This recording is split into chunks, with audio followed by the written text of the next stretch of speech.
up. With Matt's help, will be doing our best to run the meeting. So let me start with our script. This is the 11th of February, 2025 open meeting of the Hopkinton Conservation Commission being conducted remotely, consistent with an act extending certain COVID-19 measures adopted during the state of emergency. The new law authorizes all members of a public body to continue participating in meetings remotely. The open meetings law's requirement that a quorum of the body and the chair be physically present at the meeting location remains suspended. For this meeting, the Hopkinton Conservation Commission is convening by video conference via Zoom app, as posted on the town's website calendar, web meeting calendar, and the Conservation Commission agenda identifying how the public may join. Additionally, the meeting may also be broadcast by HCAM through one or many of its channels or platforms. Please note that this meeting is being recorded and that some attendees are participating by video conference. Accordingly, please be aware that others may be able to see you and take care not to screen share your computer. Anything that you broadcast may be captured by the recording. Supporting materials that have been provided to members of the commission for this meeting are available on the town's website. This meeting will feature public comment. After commission members and staff have discussed each project application on the agenda, the chair will open the discussion to public comment. Members of the public who wish to speak are asked to identify their name and address. 3 minutes will be afforded for each public comment. Each vote taken in this meeting will be conducted via roll call of the members. I will now confirm which commission members are present. Ed Harrow? Present. Jim Cirillo? Here. Janine LeBlanc? Present. Heather Burton? Here. Matt Moyen? Present. And I'm Ted Barker Hook. I will now confirm staff that are present. Judy Day? Present. Anna Rogers? Present. And Joe Orzel. Sorry, Joe. Okay. Okay. Next, I want to let the public know of meetings that have been postponed, hearings that have been postponed. So for tonight, Ravenwood LLC on Wood Street has been continued to February 25th. That will not be tonight. D'Angelo at 12 Maple Street Extension also continued to February 25th. Wall Street Development, 12 North Mill Street, continued until February 25th. And finally, 30 West Main also continued to February 25th. With that, I think we can begin to move into the agenda. We open with work session items. We have no documents to review. So number 2, draft minutes for review. Whereas the commission able to take a look at the minutes of November 12th, 2024. I will take silence as a yes. Does anybody have any edits or deletions to suggest? I'll take that as a no. Could I get a motion and a second to approve the minutes then, please? So moved. I'll second. Did you get that, Anna? Who was the move and who was the second? I did. Beautiful. Roll call vote on the minutes. Ed? Aye. Jim? Jim? Aye. Aye. Janine? Aye. Heather? Aye. Matt? Aye. And I am also an aye. Ted is an aye. Put that bit of business away. Next, we have a visit from the folks from Heritage Properties, the Trails at Legacy Farms, and a request to amend a January 7th commission decision. Do we have a representative from the Trails?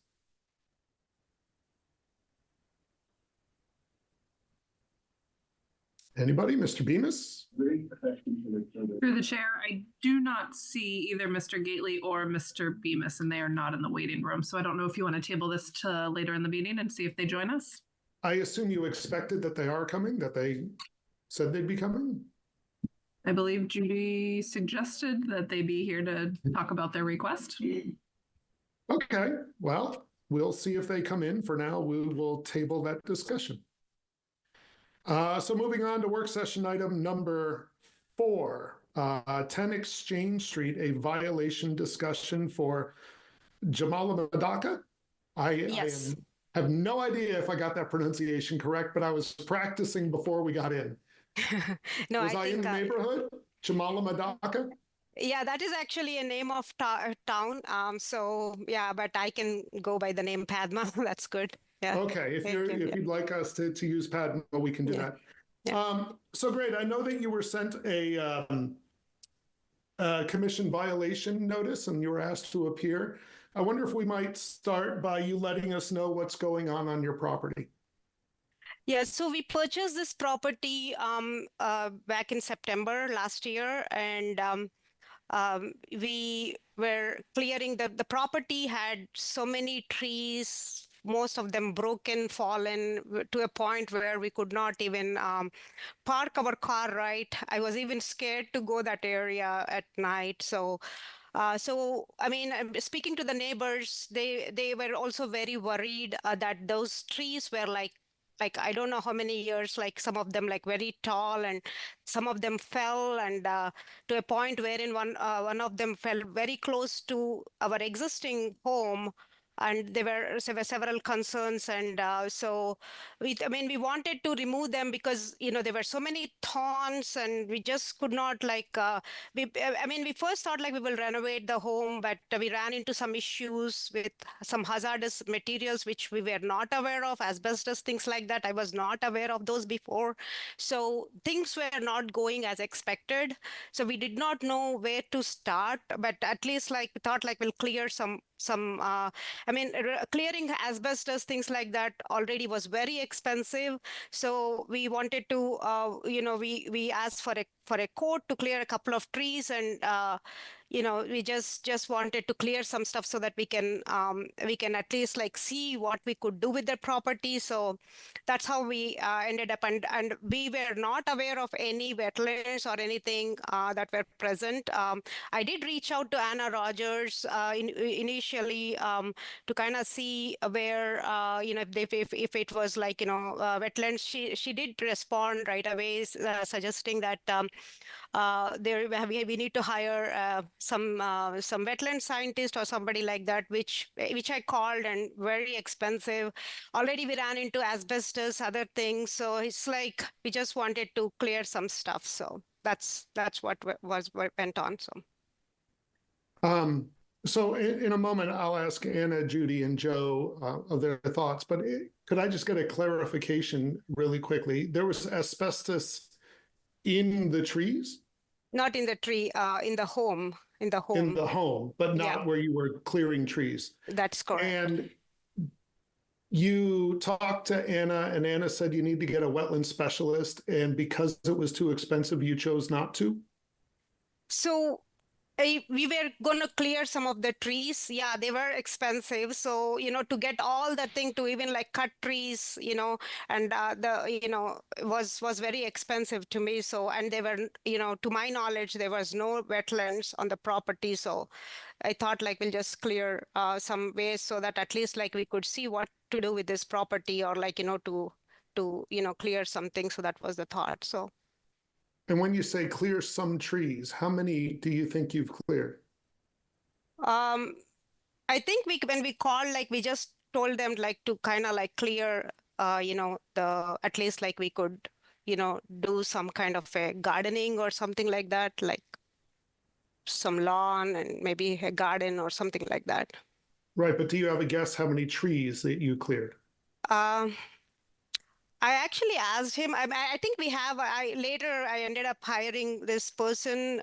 He have a count of the trees. I don't know how many, but yeah, I don't have an idea of how many trees fall under the jurisdiction, because I think because of the weather, we could not identify, could not delineate the wetland, so we don't know how many trees fall under that.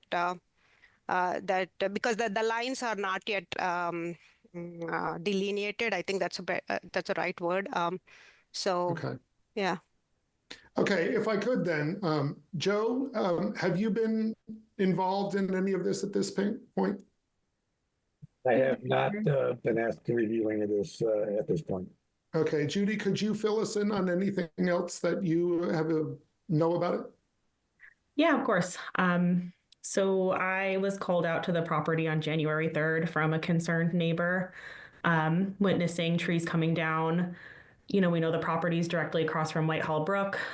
So already, you know, pretty certain at least some of those trees were in jurisdiction.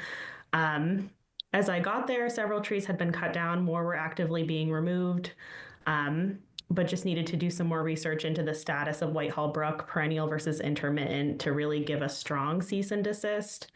But I did follow up with that later in the day once we confirmed that that stretch of stream is perennial and has been determined as such on other filings we've had. That was a Friday.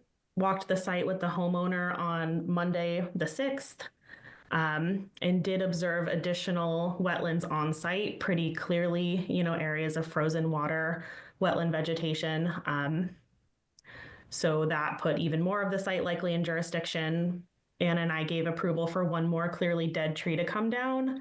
But again, we were called out later that week by another concerned neighbor that additional trees that were not approved by us came down. So there were several kind of days in which violations were occurring. What y'all are seeing on the screen right now is a plan prepared by Dave Marquidant showing in the circles, these are stumps on the property. We do know this plan is missing several trees in this area. This is the front of the property right across from the brook. But just counting what's on the plan, I counted 74. Not all of them are likely in jurisdiction, but again, we won't know that until, you know, ground conditions allow a jurisdictional delineation. So I think commission to kind of discuss nature of the violation and how you all would prefer to move forward once we have the delineation in place. Happy to answer any questions or if Anna has anything to add. Anna, anything to add before? I do not. No. No. So I just have a question or two then for you, Judy. And just to clarify, those are all fresh cut stumps. Those are not old stumps from a long time ago. That's fresh cut. Correct. Yes. And the number that are on the plan, you said is 74? Yep, I got up to 74. Wow. And then one more thing, and I'm sorry, Judy. You said neighbors reported and you saw evidence that some were cut after you talked to Ms. Jamaladaka? Correct. Yes, we gave permission for one additional tree that was, you know, pretty clearly declining, and others that were not indicated came down after that meeting. 74. Padma, does Judy's version of events sound accurate to you?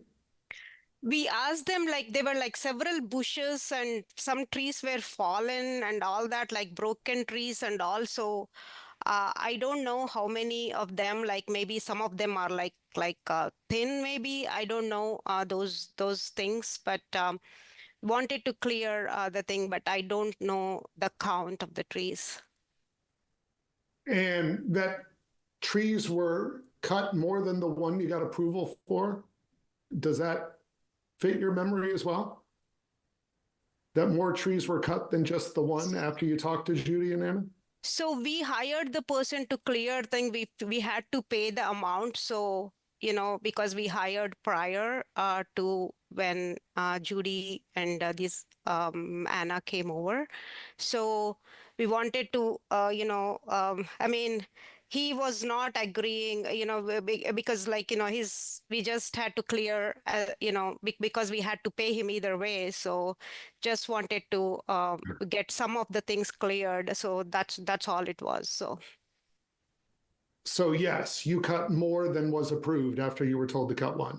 That's the short answer. Yes. I think no. I think after we were told, we asked them to just follow what Judy. I think the guy was talking to Judy, and after we spoke with her, we did not ask him to cut more. Definitely not. So But he he was did. he was gonna follow what Judy suggested because he also spoke with Judy. So after we spoke with her, the plan was to just follow the guideline. So we don't have the wetland boundaries on this map because the weather doesn't permit determining that, right, Judy? Would you be comfortable do you even have a guess where that line might be just to kind of give a frame of reference to think about? Or is that not a doable or advisable idea? Through the chair, I guess I can point out generally where the resources might be, and then you That can would help. do some mental math. So right across the street here is Whitehall Brook. So it'll be 200 feet out from roughly the bank slopes pretty steeply, so it's not too far off the road. And then wetlands, I don't know if they're bordering or isolated, but definitely signs of wetlands on the southern side of the property. So it'd be an additional 100 feet out from somewhere on this southern side. But yeah, I don't want to draw any hard lines. No, and I don't want you to either. Hey, Ted, Yeah, that's Jim. yeah, go ahead, Jim. Is it safe to say maybe, Judy, that anything under the 100-foot elevation will be in the resource area, or I'm just sort of looking at the elevations here. Or under, Help under 95 or something. Yeah.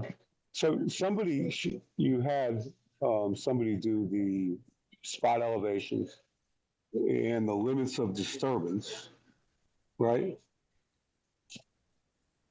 That's correct. Yes. Well, I mean, I absolutely think, by the way, that they need to produce a wetlands mapping so we can see what it is. And as usual, I'm sure that we'll be requiring replantings as the end of the story. So anyway, all right, that's it for me. Are there other commission members that have any questions or comments for Padma?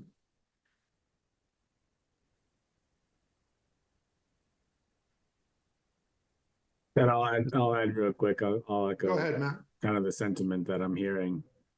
From my perspective, I'd expect that we have a notice of intent filed as soon as weather permits the wetland delineation be completed, so we can review the work that was done in jurisdiction and discuss what appropriate mitigation measures are necessary to offset any impacts.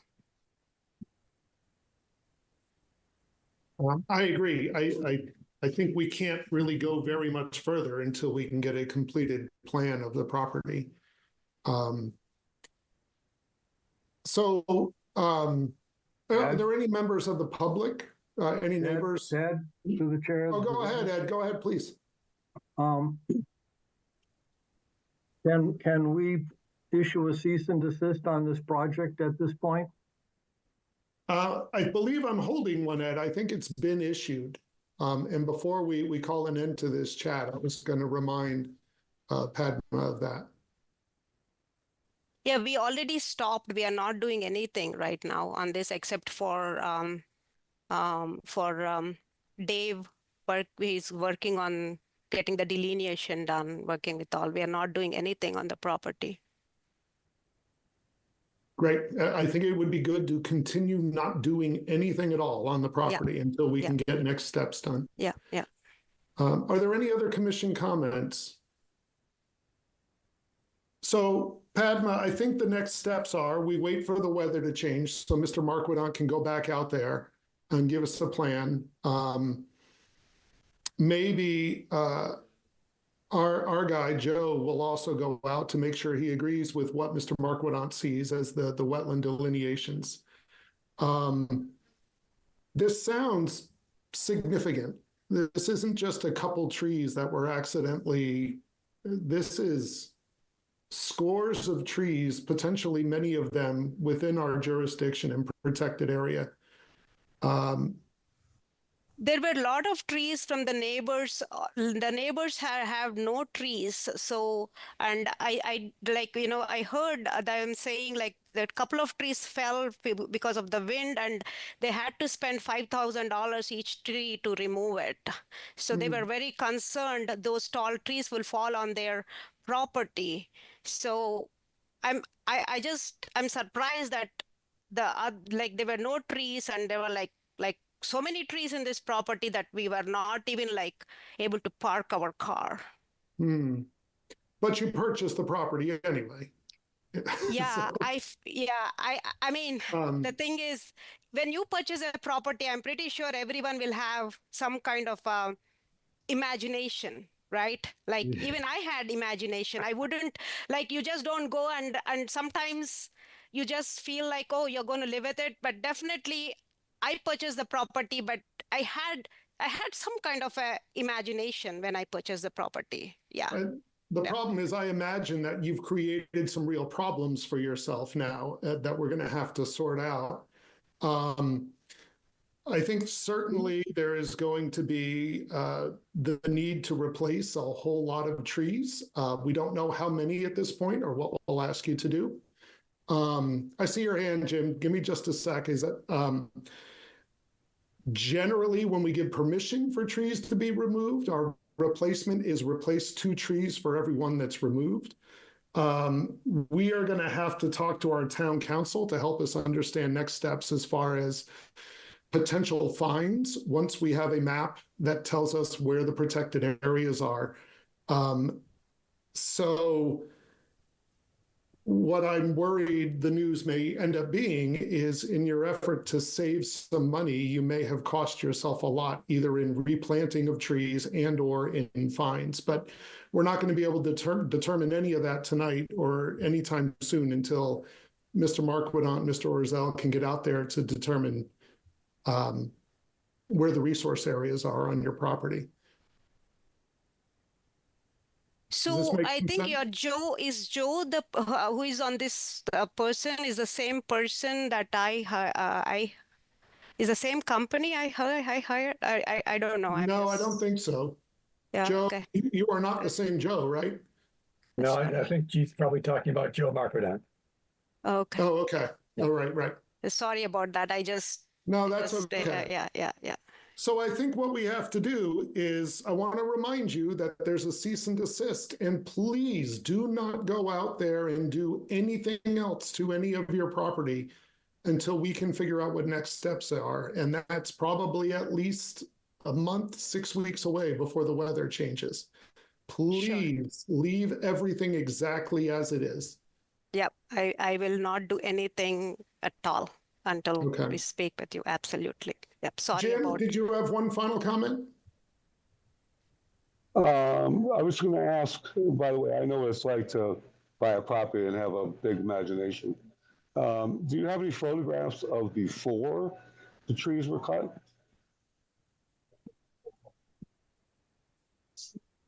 Sorry, you were asking me? Yeah, I'm sorry. Yes. Do you have any photographs of before, the fallen trees, the damaged trees, or the whole area? I think, I mean, I don't have the before. Oh, actually, I do have them because, yeah, I can share what I have because, not for this purpose. I think I was asked to take some pictures for what, for the historic commission, I think, for the So the asbestos next or time- something. Yeah. So the next time Okay, we so- see you, maybe that would be helpful, and maybe you could pass Yeah. along to Yeah. Judy and Anna. Yeah. And also, thank you. I apologize for what has happened, and also I'm sorry. So I would request, if at all, like I'm willing to fully cooperate, and I'm willing to, do whatever is needed to replenish the trees and all that. So I request the members to kind of help us sort these things here. So final apologies. Okay, well, we'll take next steps when weather allows. Yeah, And in the meantime, one more time, please leave the property Yes. completely alone until Mr. Marquardt says that he can get out there and give us a better plan of the property. Yeah, we will definitely not do anything at all. We are not hiring anybody at all, anything at all. So yeah, so absolutely. Great. Thank you. Yeah. Thank you very much, and we'll see you down the road in a month and Through a the half. Or so. through the chair, this is Ed. Yes, go ahead, Ed. I'm sorry. Yeah, I don't know how Jim raised his hands. That's very clever. I don't know how to do that. Very clever. Do we need to Yeah, that's the have, least I can do. do we need to have someone like Scott Goddard do a wetland survey, or is the work that can be done by Market adequate for this? I don't have Through the an chair. Judy, Anna. Through the chair. Yeah, Yes. Marquardons have a wetland scientist that they hire out to do the wetland survey, and then they would put it on the site plan. Thank you. Okay, so I think that closes this discussion. Thank you very much, Padma. Thank you. I can log off. Yes, you may, unless you'd like to watch the rest of the meeting, but Okay, sure. Thank you so much. Okay. Thank you. Yeah. you're welcome. And I did see that Melissa came into the meeting. Melissa, I am very happy to hand the steering wheel over to you. Ted, you're doing great. I was just gonna say. It's not going to last. Okay, all right. Awesome. Thank you for filling in, Ted. It's no trouble. You're welcome. Give me a few more minutes. All right, so I'm here. Yep, so it being 7:27, I think we can jump back up to the continued hearings. So we have Town of Hopkinton, Hayden Row, right away. This is the continuation from the roadway widening. Do we have someone on the call here from the town or the consultant? As Greg Russell with BHP. Okay. I did see the additional or the submission that you provided prior to the meeting of the alternatives analysis. Do you just want to give a brief overview of that for the commission? Yeah. So based on our discussion last time at the last hearing, we pulled together an alternatives analysis reviewing what we had looked at for stormwater treatment during the design process, as well as adding in the full spread analysis that Matt had requested at the last hearing. Mm-hmm. So just to go overall, we're currently proposing country drainage. We did look to maintain the existing country drainage patterns. We had previously looked at options such as vegetated filter strips, rain gardens, and then we looked at curbing and catch basins. The issue with the rain gardens and anything that was related to infiltration, we're dealing with type D soils, so not good for infiltration. And also just due to the lack of right-of-way and the grading throughout the corridor, there wasn't really a good way to get roadway drainage into any off-road infiltration areas. We did, again, look at possibly filter strips, but in order to get, basically the only spot that had a large enough area for that was at the extreme north of the improvements where the wetland kind of bends away. And even still, that area would have been partially, almost entirely on private property, so it wouldn't have allowed the town to maintain it. So we didn't feel that was really appropriate. So then we went back to the country drainage with the idea of providing, removing the knotweed and then providing shrub plantings along the entire slope. And then, as Matt requested, we looked further into the curb and gutter and catch basin situation. When we looked closer at it, there was some concern. DPW had some concern regarding tying into the culvert due to a previous extension and how that might impact the culvert, as well as any wetland, permanent temporary wetland impacts for digging out around the culvert. When we looked further into that, we determined that there was a spread issue if we curbed the entire area, and that the spread would be 7 to 8 feet out into the roadway, which is Mass DOT requirement would be the shoulder plus 3 feet, which in this case is a total of 4 feet, just given the small shoulder. And then, so based on kind of an iterative process through that, we determined that it would take about 8 catch basins over the space of about 400 feet to bring that spread into compliance, which, you know, just from a practicality standpoint, is not, you know, we didn't really think was reasonable. There were a couple different options we looked at. One was, again, tying into the culvert. One was trying to go across the street and tying into the east end of the culvert, so that, and then separately, we also looked at potential catch basin, just catch basin outlet. So you'd end up with about seven outlets, direct outlets into the wetland with the flared end section. And that, I believe, had approximately 350, resulting in about 350 square feet of permanent wetland impact. And that would be from the digging for the pipe, the flared end section, and then the stone that would go around the flared end section for the outlet.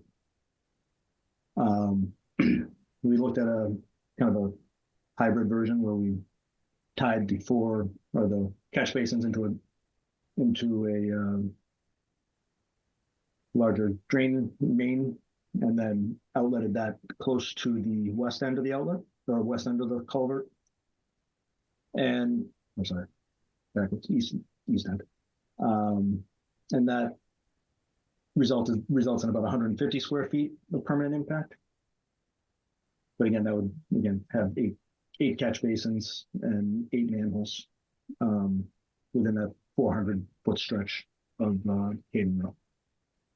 So, and then just kind of to top that off, you know, we kind of cost these out. So that last version would cost about an additional $175,000 to $200,000 on top of the project currently. That would be the town would have to pay for. And, you know, these options are kind of all in that range, ranging from $130,000 to $200,000. So that's kind of where we ended. In our opinion, you know, you generally don't see that many catch basins in that short of a period or short of a time. You know, this is mostly a result of obviously the culvert is at a low point, so it's catching the water. Or if we curb it all, it would be catching the water. And there's a high point just on the other side of the Marathon School driveway, you know, which is forcing the water here, and that's what's causing the spread issue. So, you know, again, just from a maintenance standpoint, you know, there's just additional structures that would need to be maintained by the DPW. And so we kind of feel that, again, it's based on this, we would feel the country drainage is the most appropriate treatment. Okay. Thank you for putting that together for us to take a look at. And for the record, I thought it was a very thorough alternatives analysis and what we were looking for. I know we're relying on ourselves here to review this. Matt, I know you got a chance to take a look at it, right? I want to get your thoughts. Yeah, no, I concur with what you said, Melissa. Definitely appreciate, Greg, you and your team pulling this together. This is exactly what we were hoping to see, both for our understanding and as Melissa said, for the record, which to me is a big part of this, right? If we can't expect the town to do an alternatives analysis, how can we ask, private citizens to do it? So thank you very much for that. I agree with your conclusion. Pretty thorough. It clarifies the fact that yes, the closed drainage network just isn't practical out here. Catch basins every 50 feet is not something us as professional engineers would recommend or suggest unless there's some real true justification. And in this case, it's not an economical equivalent alternative to the country drainage that's being proposed. So I concur with your conclusion. So I think that was the last piece in this filing that we were looking for. Does anyone else on the commission have any questions, comments, thoughts? Ed, go ahead. I'm glad you found the hand. Someone gave me some instructions surreptitiously, for which I thank them. Last night, I emailed to Concom and DPW and representative of the school building committee my thoughts about the issues of the knotweed on this property. And I don't know, was it too late to comment upon it now, or is it still okay? You can comment. Okay. I vehemently protest the concept of ignoring the knotweed on the adjacent property. The town will continue to deal with the knotweed that continues to reestablish itself on the school property. To do that and to ignore what's next door just because it's not town property is how we got to the point we are now with, in the case of Hopkinton, knotweed all over the place, because we have periodically on town right-of-ways, because we didn't know any better, cut it down, whereupon it spreads, reestablishes itself in a greater and greater place. So I protest mightily. Thank you. Thanks, Ed, for bringing that officially to the attention of the town, DPW, the various parties that I think have a shared interest in that issue. I think my question right now, and I think that's absolutely worth barking up that tree and continuing to do that and follow up on that with the various parties. As a commission for this filing right now for tonight, I think the question on that particular issue is whether that, because it is private property, falls within the jurisdiction of this application to vote on. Jim, do you have a thought on that? I see your hand up. Yeah, I just want to say, I think that maybe it's not part of the application. They were able to approve the application, but the town has to find a way to work with the private owner and be able to do the eradication beyond the public property. As Ed said, I think it is it doesn't make sense to just leave it there. If there's any possible way of doing it, I think we should do it. Yeah. Thanks. Through the chair. Yes, Judy. We did get a comment from DEP recommending, or at least suggesting, conditioning receipt of an invasive species management plan in the order to be received and reviewed by the commission prior to construction. So if folks would like to consider adding that as a condition to get a little bit more attention to the invasives, that is an option. I think that's a good comment, good suggestion. Through the chair? Yes. For the record, Claire Hogeboom, wetland scientist with LEC Environmental Consultants. To touch on Judy's comment just recently, we incorporated that Mass DEP comment into the LEC response.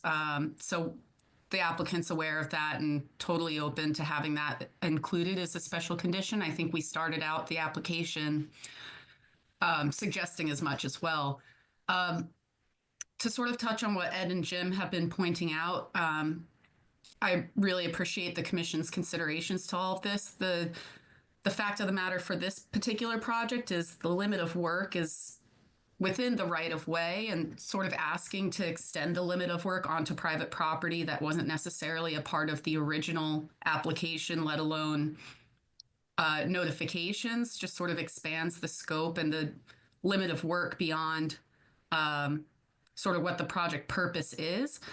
I think, and Chris might be able to elaborate or tell me I'm crazy for saying such a thing, but with the commission's concerns being brought to the table, I think it is something that perhaps the town and the DPW could consider conversations of, how to rectify things like this going forward.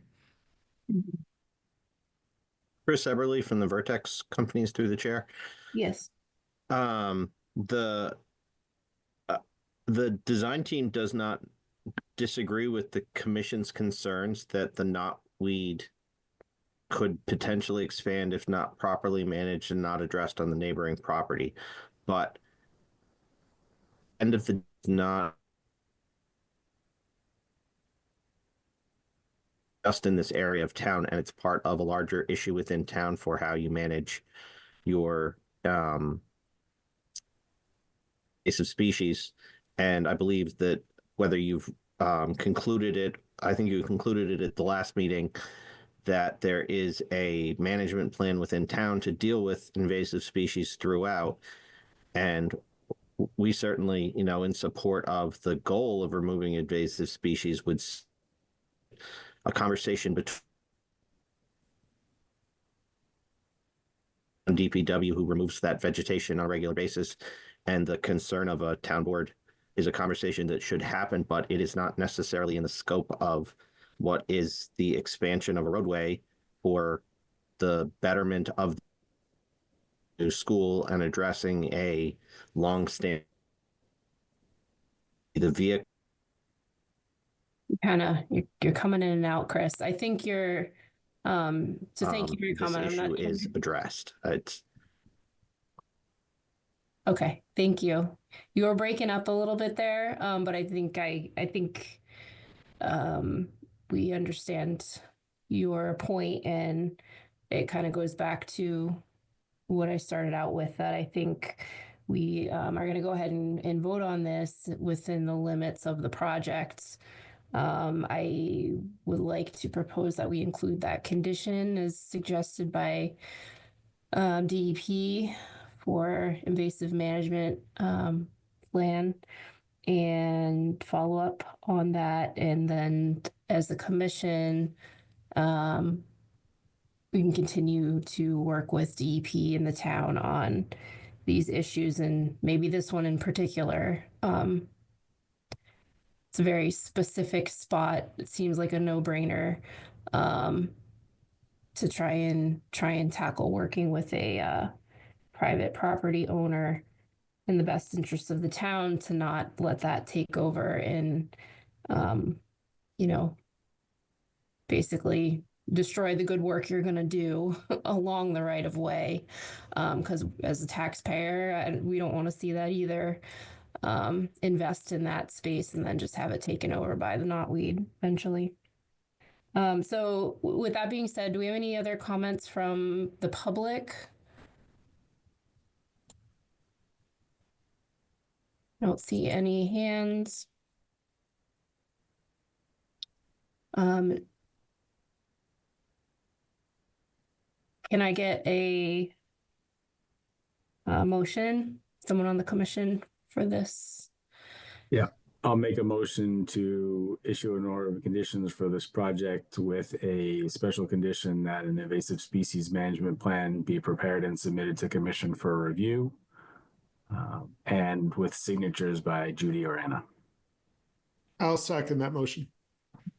All right. All in favor? Aye.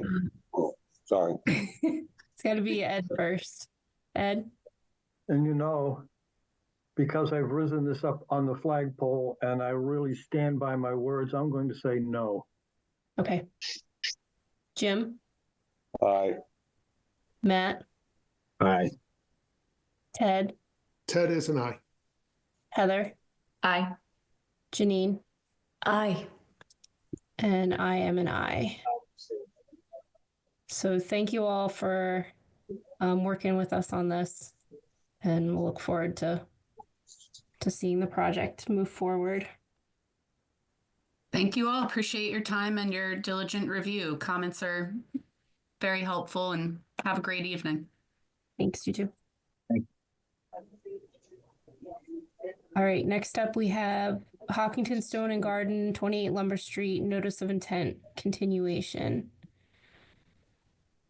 It's been quite a while since we've seen this application. It has been quite a while. Hey, Melissa, Scott Goddard here, Goddard Consulting, representing the owner and applicant. Hi, Scott. Hi. Do you want me to start, or does the commission want to do a little bit of recap? It has been some time. I am hoping that you can give us a pretty good overview here. I think there's commission members too. Anna, do you want to just speak for a moment on attendance records and what we have here as far as history of those that have even seen this application on the commission? For the chair, absolutely. Yeah. So we've had 3 meetings with presentations by the applicant since August of 2023. And sorry, I just lost my email. Bear with me 1 second. So Melissa, Janine, and Ed have attended all 3 of those meetings. Matt missed 1. Ted has missed 1, Jim has missed 1, and Heather has not attended any of them to date. So in the public folder, I have created minutes and the video links if especially those commission members that only missed 1 are comfortable catching up on the meeting that they missed. But it's up to you. And I think, as Melissa alluded to, Scott, it would probably be helpful to kind of start from the beginning and give an overview, if possible, to make sure that all the commission members are comfortable voting on this application, since it has been almost 18 months since the project started. Yeah, we certainly can do that. Do you feel the members that have missed a couple of those meetings have to familiarize themselves with those meetings prior to proceeding tonight, or can we proceed tonight and then they can decide if they need to catch up after the fact? I think you can proceed tonight because we do have a full commission here. So you have that in your favor for tonight. We might need to continue regardless, just so that we can go back and look at those meetings and everybody can feel comfortable. But I don't see a reason not to go ahead and give your presentation now. Okay, that's fine. And I will do that. So I also have tonight with me Ryan Rosine from my office, who's a wetland scientist and wildlife biologist. George Connors from Cornerstone Engineering, representing the applicant as well. And we have Doug DeWolf from Newview as well on the call. So we have a full roster of folks here. And you shared your screen. We can utilize your map. I also have graphics that I can use as well if you'd rather me do a share screen. But I think I can operate on what you have presented up on the screen. Anna, you're controlling this screen, right? Is that right? I have it. Judy is. Oh, Let Judy me know is. Okay, where you want me to sorry. scroll. Thank you, Judy. No, this is fine. We can use this. So, okay, the property is referred to as 32 Lumber Street. It's a vacant lot. It's adjacent to the Newview Nurseries area, down on Lumber Street. To the north, there is an auto shop that you might be familiar with on Lumber Street as well. The property backs up in the rear to Route 495, and this has been the subject of a number of efforts in the past to kind of explore the property and evaluate properly the resource areas, identify what can be utilized on the site. And as Melissa mentioned, we've been before the commission now for 18 months. Now, that hasn't been for a lack of effort or unneeded delay by either the applicant's part or by the commission or peer review. It's been actually a very active 18 months. Throughout that entire period of time, there's been multiple iterations of peer review with comments and productive responses both by Lucas as well as by PAR for the stormwater. So that we've at the point now where the plan has been morphed, it's changed, it's been impacts have been reduced.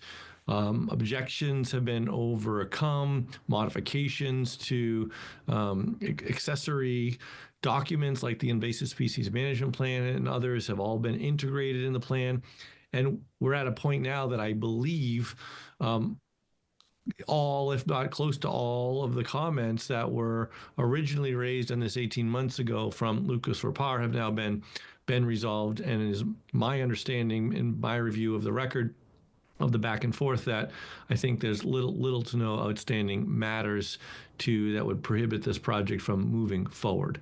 So just as a quick recap of what we have for resource areas, on this plan, the far left of your screen where it says R23670, that's the lot number, okay, the 3.4 acre lot, and there's a stone wall that runs north-south there with a slight angle to it.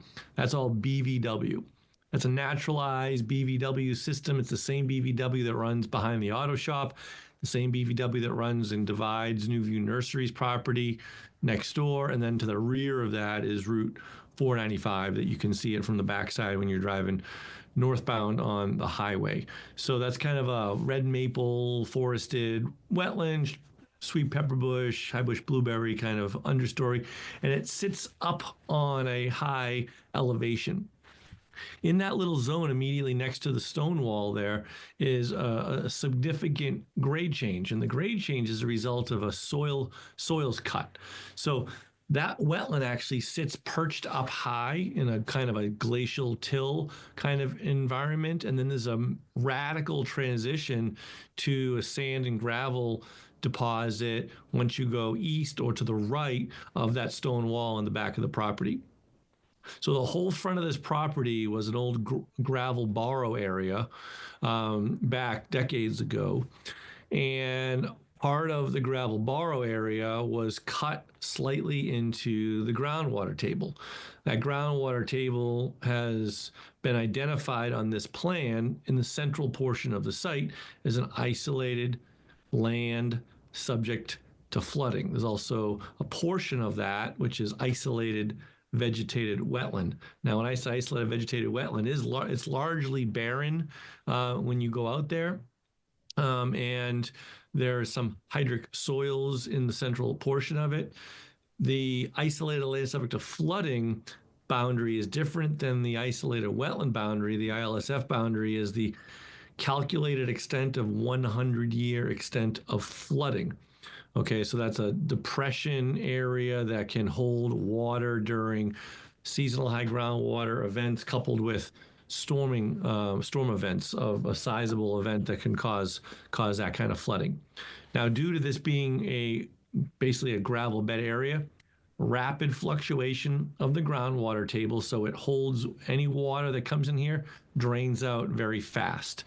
This depressional area from the overdig has been evaluated over multiple seasons to see if it had any important wildlife habitat features such as vernal pool characteristics and the like, and that was confirmed to lack those characteristics. So we have it identified as an isolated vegetated wetland that's largely used for the purpose of flood control. That's its major function as far as wetland functionality goes. And the ILSF is a slightly bigger area that goes outside of it, done by hydrology calculations by Cornerstone Engineering. Okay, so that sort of sets the stage. Everything in front of it, where we have the proposed building right now, is wooded, kind of second, third growth kind of stuff that has all been grown in since the 70s or 80s or when the borrow dig was done. Now, what's proposed on the site? We're proposing an medical office building, 2 stories tall, okay? And that's that rectangular shape in the middle. It's appropriately zoned for that use on this property. Surrounding it, we have a drive around with parking. Okay, the septic system for it is all that area in the front right up against Lumber Street. Okay, and then for drainage, we have subsurface infiltration, which is in this plan to the north and the south, split infiltration of the medical office building. In prior versions of this plan, the back limit line of work was pushed further to the left or the west on this plan. We had an extra row of parking in the rear of the building, and all that subsurface drainage was also captured and infiltrated in the rear of the building. We have plenty of test pits out there showing the immense gravel deposit, so infiltration of water is easy. Septic system design easy because of the good soil. Again, once you transition to that rear of the site up where the wetland is perched up high, we're not dealing with soils that are appropriate for infiltration and septic designs. So as far as wetland impacts go, or resource area impacts go, we have alterations of IVW, a piece of it, and a piece of the isolated land subject to flooding. All the impacts on this plan that you're looking at right here are about half of what was originally proposed and reviewed. And that was as a result of the iterative review process with Lucas and with PAR. We did originally have about 4,000 square feet of IVW altered with a 4,000 square foot replication area. That's that area to the bottom left of the wetland. Okay, that has that L shape on the I don't know if you can put your cursor there, Judy, to show where we're talking about. But, yep. I can't see where your cursor is. Can you move it around a little bit? Yeah. So right in that area where your cursor was moving. So that bottom left zone, kind of an angled L shape, that's the wetland replication area. And we have additional wetland replication at the north side of the isolated wetland where there's a couple of indents. These are really just boulder piles from when this was dug out as a gravel pit. And if you go walk out there, you'll see mounds of old dirt spoils and boulders. So those were excluded from the delineation and now will be included in the replication. So we're really just digging out fill piles to make this additional wetland expansion area. In addition, we're regrading that back portion where there's some drainage discharge from the subsurface infiltration to a lower grade so that we can compensate for the land subject to flooding that would be filled volume-wise and then replicated as a foot-to-foot restoration. We originally had about 13,000 cubic feet of 100-year floodplain displacement. That has now been reduced to just over 6,000 cubic feet. So about half the impact. And that all comes as a result of reducing the width of the parking to the rear of the medical building and pushing the infiltration to the sides, both north and south of the building. So at this point, we have now minimum access around the building. We have the septic system in the only place that it can go. We have a very modest size building infrastructure, but this still creates a viable project for the project proponent. And we've done that while simultaneously minimizing impacts to the overdug creation of IVW ILSF, and with full greater than 1-to-1 replication of both volume and area of wetland alteration. We've added additional mitigation in the form of invasive species management measures. That's gone through review as well from Lucas, and we incorporated all of Lucas's recommendations into that narrative. So big picture, that's kind of the story of what we've been up to in the last 18 months. There's been several back and forths with both reviewers and responses. We haven't bothered the commission with every iteration that's come through, but what you're seeing now, I believe, is close to, if not actually the final version of this plan. And I think, short of the commission needing to refamiliarize themselves with the project, we're at a point that from the applicant's perspective, this project could close out tonight. So I'll leave it right there. And if there's higher level questions, myself or Ryan from my office or George, can jump in and chime in on any questions. So thank you. Okay. Thanks, Scott. I did see we have a January 27th, 2025 letter from PAR, our peer reviewer, resolving all comments or accepting the responses on all revisions for the stormwater review. So we do have that box checked.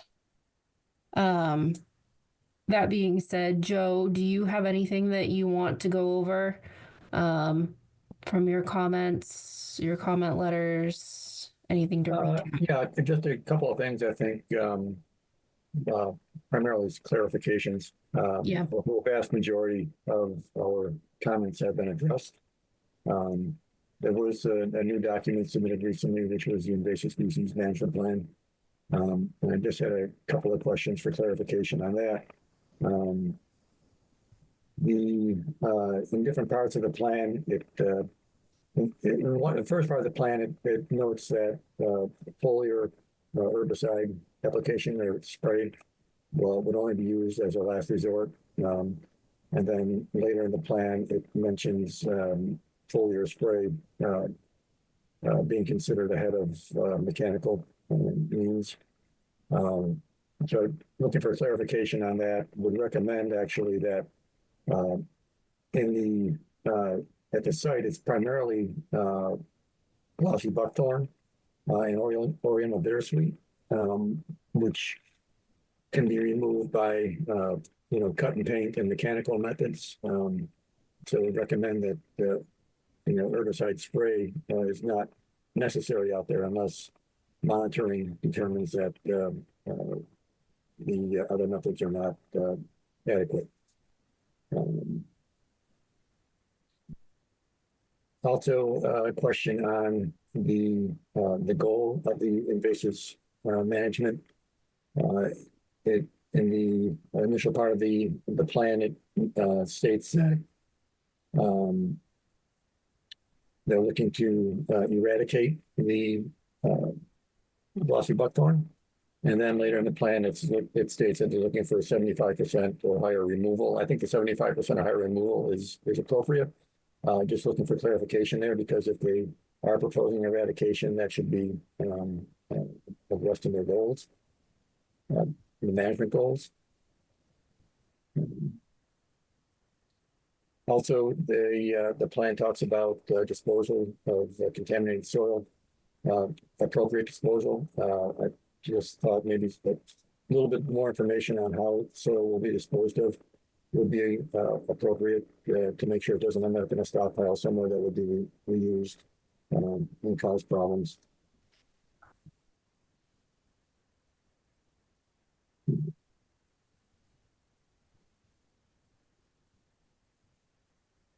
Also, with regard to the soil being used in the replication areas, if an amended soil is required, we just recommend that the applicant provide information to the Conservation Commission on where that soil is being obtained from and the composition of that soil. Also noted that, just as a clarification, the species that are proposed within the replication areas, within the buffer zone,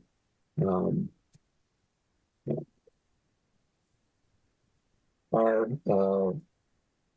native, but there are some landscape plantings within the buffer zone that are cultivars. Just want to clarify that. Also, the planting plan has a small discrepancy. It's probably just a typo on the number of shrubs, either 40 or 41, depending on where you look. And also another typo on the square feet of buffer zone area to be seeded. I think those are just typos. And I also just had a comment that the retaining wall, it's noted in the application that will be stamped by a PE because it is a retaining wall, and would just recommend that that information be submitted to the Conservation for the record, Conservation Commission for the record. And I think that's pretty much it. I think all the other comments that we had have been adequately addressed. Okay. Okay, thanks, Joe. Scott, the comments that Joe has in regards to the invasive species management plan, are those things that you think you can address or tweak in that plan to add the level of clarity that Joe's talking about, or is there anything in particular there that you want to discuss? No, that's all easy stuff. I know, Ryan, you submitted a revision to that ISMP today. Could you comment on, to the extent that that integrated anything that that Joe just discussed? Yeah, of course. Yeah. So just for the record, Ryan Rosino, Goddard Consulting. Yeah. So just today, I did get a chance to incorporate some of those comments that Joe had submitted last week or the week before. We did made some of those clarifications within the ISMP and just submitted that this afternoon to Judy and Anna. So I'm assuming Joe did not have a chance to look at that at all. We did clarify, the points that Joe made about the eradication versus control of the bittersweet and knotweed of the plants. And then, yep. And then, yeah, so we kind of just incorporate that stuff. I'm sure Joe will take a look at it when he gets a chance. But nothing that we need to, unless you guys are more curious to discuss anything tonight. But okay, no, I just wanted to make sure that you didn't have any issues with the comments and that they could be. Yeah, no, that's totally fine. And also to Joe's last comment about the discrepancy on just the typo on the wetland replication plan, that has been updated, and the plan set that I sent today that I think Judy just had up on the last page, sheet 5, is where the discrepancy was, and so that has been updated. Yep, over onto the right there. Yeah, so that's been updated. There was just with the shrubs and the square footage of the seed mix, so that's been updated there. Okay. And that's all. Okay, thank you. All right. I think it makes sense with I'm glad that you all jumped on the comments and worked them into updated plan sets, but I think we probably need to get those just cross-checked. So give Joe a chance to take a look at them before we approve them. At this point, I want to ask if anyone on the commission has any questions, comments, is looking for additional information on this filing. I know, Heather, you were not on the commission for the past 18 months, so I don't expect that you would be voting on this one. It's a complicated one. But otherwise, Ed, you got a hand raised.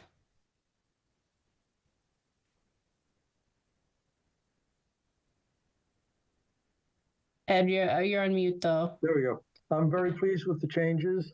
I think it's a vast improvement over what we saw in the beginning. My only comment was to follow up on Joe's comment about cultivars. And I would like to see nothing but native plants. Native plants that are pollinator friendly, so much the better. That's it for me. Thank you. Thanks, Ed. Through the chair. Yes, Ted. Scott, I wonder if you could help me with some things. I'm a layman when it comes to so much of this. I would agree that cutting the impacts in half roughly is a fabulous improvement. Nonetheless, it's our job to protect wetlands, and this is not necessarily protecting wetlands. My sense from your comments is that the wetland that is in the center, the one with the gravel bottom, the one that may have been created because of human activity in the past. By the way, when was that a gravel pit, a quarry or whatever? Do we know how long it was? I think it was approximately in the 70s. In the 70s. So, but now it is a wetland. But my sense is you're suggesting it's, and again, I'm using my words. I don't want to put words in your mouth. But my understanding is it's somehow a less valuable wetland than the kind we are most interested in protecting. Am I misreading your way of presenting it? And if I'm not, could you help me with what makes it a less valuable wetland if it's been a wetland for decades? Yeah, no, Ted, I appreciate the comment, and that's an honest and fair question. I don't know if I was making necessarily a characterization of something less or more. I think the better way to think of it here, at least from my perspective, is identifying what is the key function of this type of a wetland. And when you go out there, it's largely barren. Okay, so it's not booming with vegetation and food sources for wildlife and the like. It holds water for very rapid periods of time. So it's not a water source for, say, a lot of animal life and on that kind of thing. And the functionality of it, if you look at all the functions and values that different wetlands can hold, is identified, in my opinion, and I think supported by your consultant as well. It's a flood storage area. So it's a place where water can sit on the surface and hold it. So if that purpose or that function of the wetland is being protected and further enhanced, then I think there is a very reasonable, logical case to be made that we're appropriately protecting the wetlands for the functions and values it provides. So that's the way I see it. You say it's barren. Are there critters of any kind, or does the water not stay long enough to allow, I don't know, salamanders, peepers, smaller critters? Well, I mean, that's the kind of thing, and maybe Ryan could comment a little bit better on that. I have got some thoughts too, but Ryan, do you want to make a comment about that?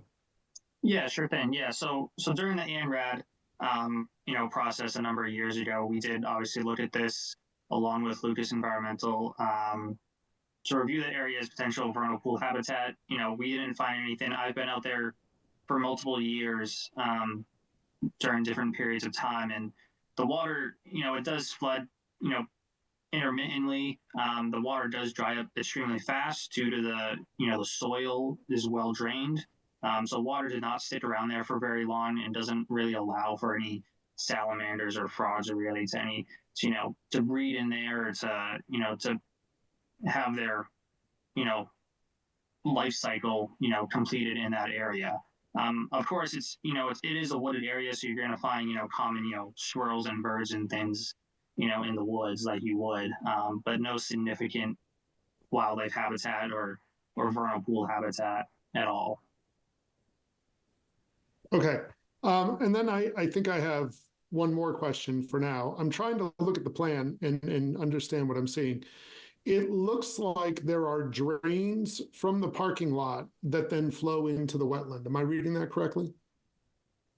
That's the overflow drain for the infiltration beds. So if those beds ever exceeded their capacity of infiltrative abilities, yes, there would be an ability for the water to spill out of those infiltration beds. And would that water be essentially untreated? So whatever it picks up by falling on or melting on the parking lot, if it overflows the infiltration basin, is it going with pavement oils and road salts and stuff into the wetland? Or is it somehow cleaned before it gets to the wetland? So just so I don't speak out of turn, George Connors from Cornerstone is on the line. Maybe it's best that George tackles that question. I see you, George. Your name's on the attendee list. There's storm scepters and PSS removal in the systems. I don't know what that means. Could you explain what that means, George? We're treating the water clean when it gets to the wetland, is my question. Yes. The short answer is yes. Short answer is yes. Okay. Through the chair. I'm done for now. I'm happy to give the floor to Matt. Yeah. Go ahead. Ted, just to add on to that a little bit, just to help clarify it in your brain, because I can sense that answer wasn't what you were looking for. So the way that this is designed, the way I'm interpreting this design, based on the plans, the initial rain that comes out of the sky is going to be captured by the inlets, run through these proprietary separators. So that provides some level of treatment, hydrocarbon removal, TSS removal. Those first flows and those early flows in the storm go through that unit and then go to the infiltration system. Only when we get a big rain event does water then bypass the infiltration system and bypass the treatment in these proprietary units. At that point, all the things we care about as a commission, the hydrocarbons, the TSS, the potential pollutants, they're all gone, or the vast majority of them are gone. And the stormwater runoff at that point of the storm is quote unquote clean. That would discharge to the wetland. That's really helpful to me. Thank you, Matt. I think I'm finished with my questions for now, Melissa. You're good, Ted. Okay. Does anyone else have any questions or comments on the commission?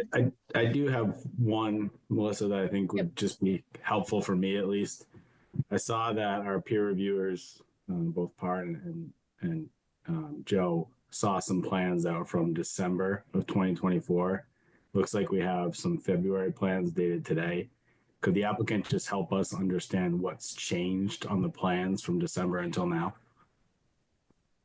Yeah, sure thing. So the only thing that changed is the correction on sheet 5 of the wetland replication, the shrub count, and the square footage of the seed mix. That's the only thing that's changed since our initial submittal from the December.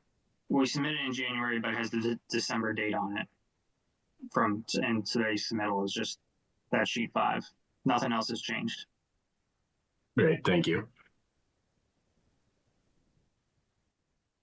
Does anyone from the public have any questions or comments on this application?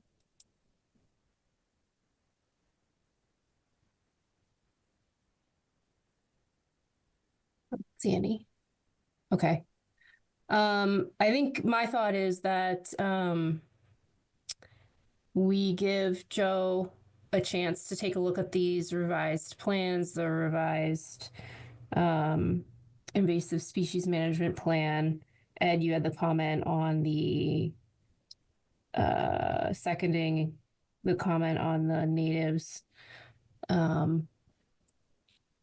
Let's give Joe a chance to double check those things, make sure his comments were addressed, and give members of the commission a chance to review the recordings if they feel they need to on meetings they missed.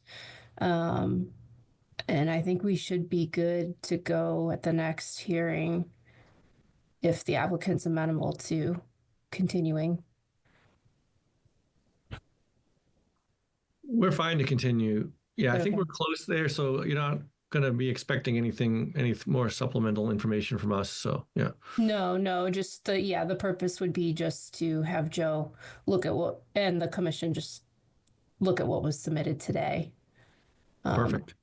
Okay. So, yeah, we'll gladly continue to the next meeting. Okay. Can I get a motion to that effect? So moved. Second. Great. All in favor, Ed? Aye. Ted? Ted is an aye. Matt? Aye. Janine? Aye.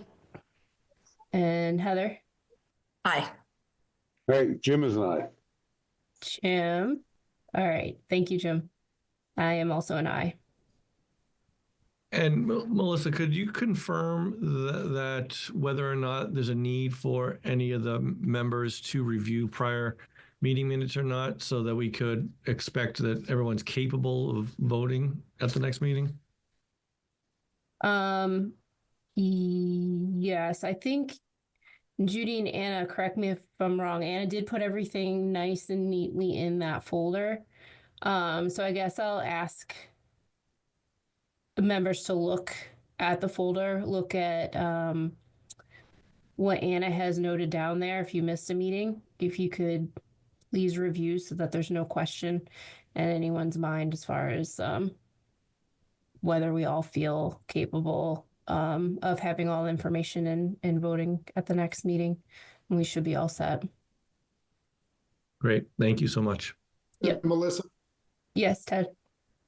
just for clarity, is Heather allowed to vote if she feels comfortable after looking at everything, or is missing 3 of the 4 or 5, if you count next, prohibit her from voting?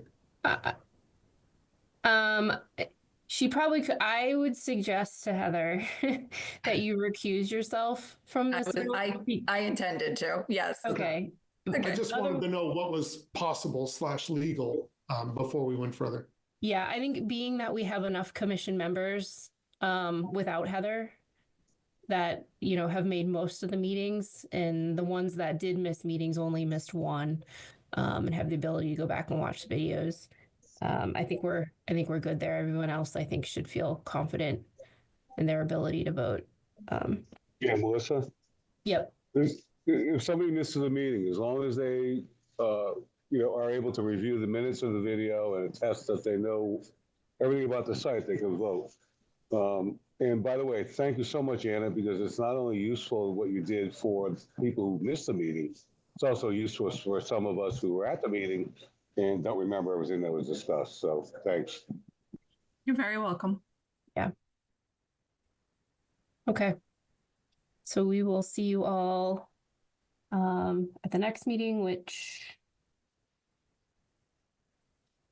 is February 25th. Great. Thank you all. Have a good night. Yep. All right, next up we have Flores, 9 Chamberlain Street, notice of intent. It's the continuation for an addition in a pool. Do we have a representative for the applicant on the line? Yes. Yes. Would you like to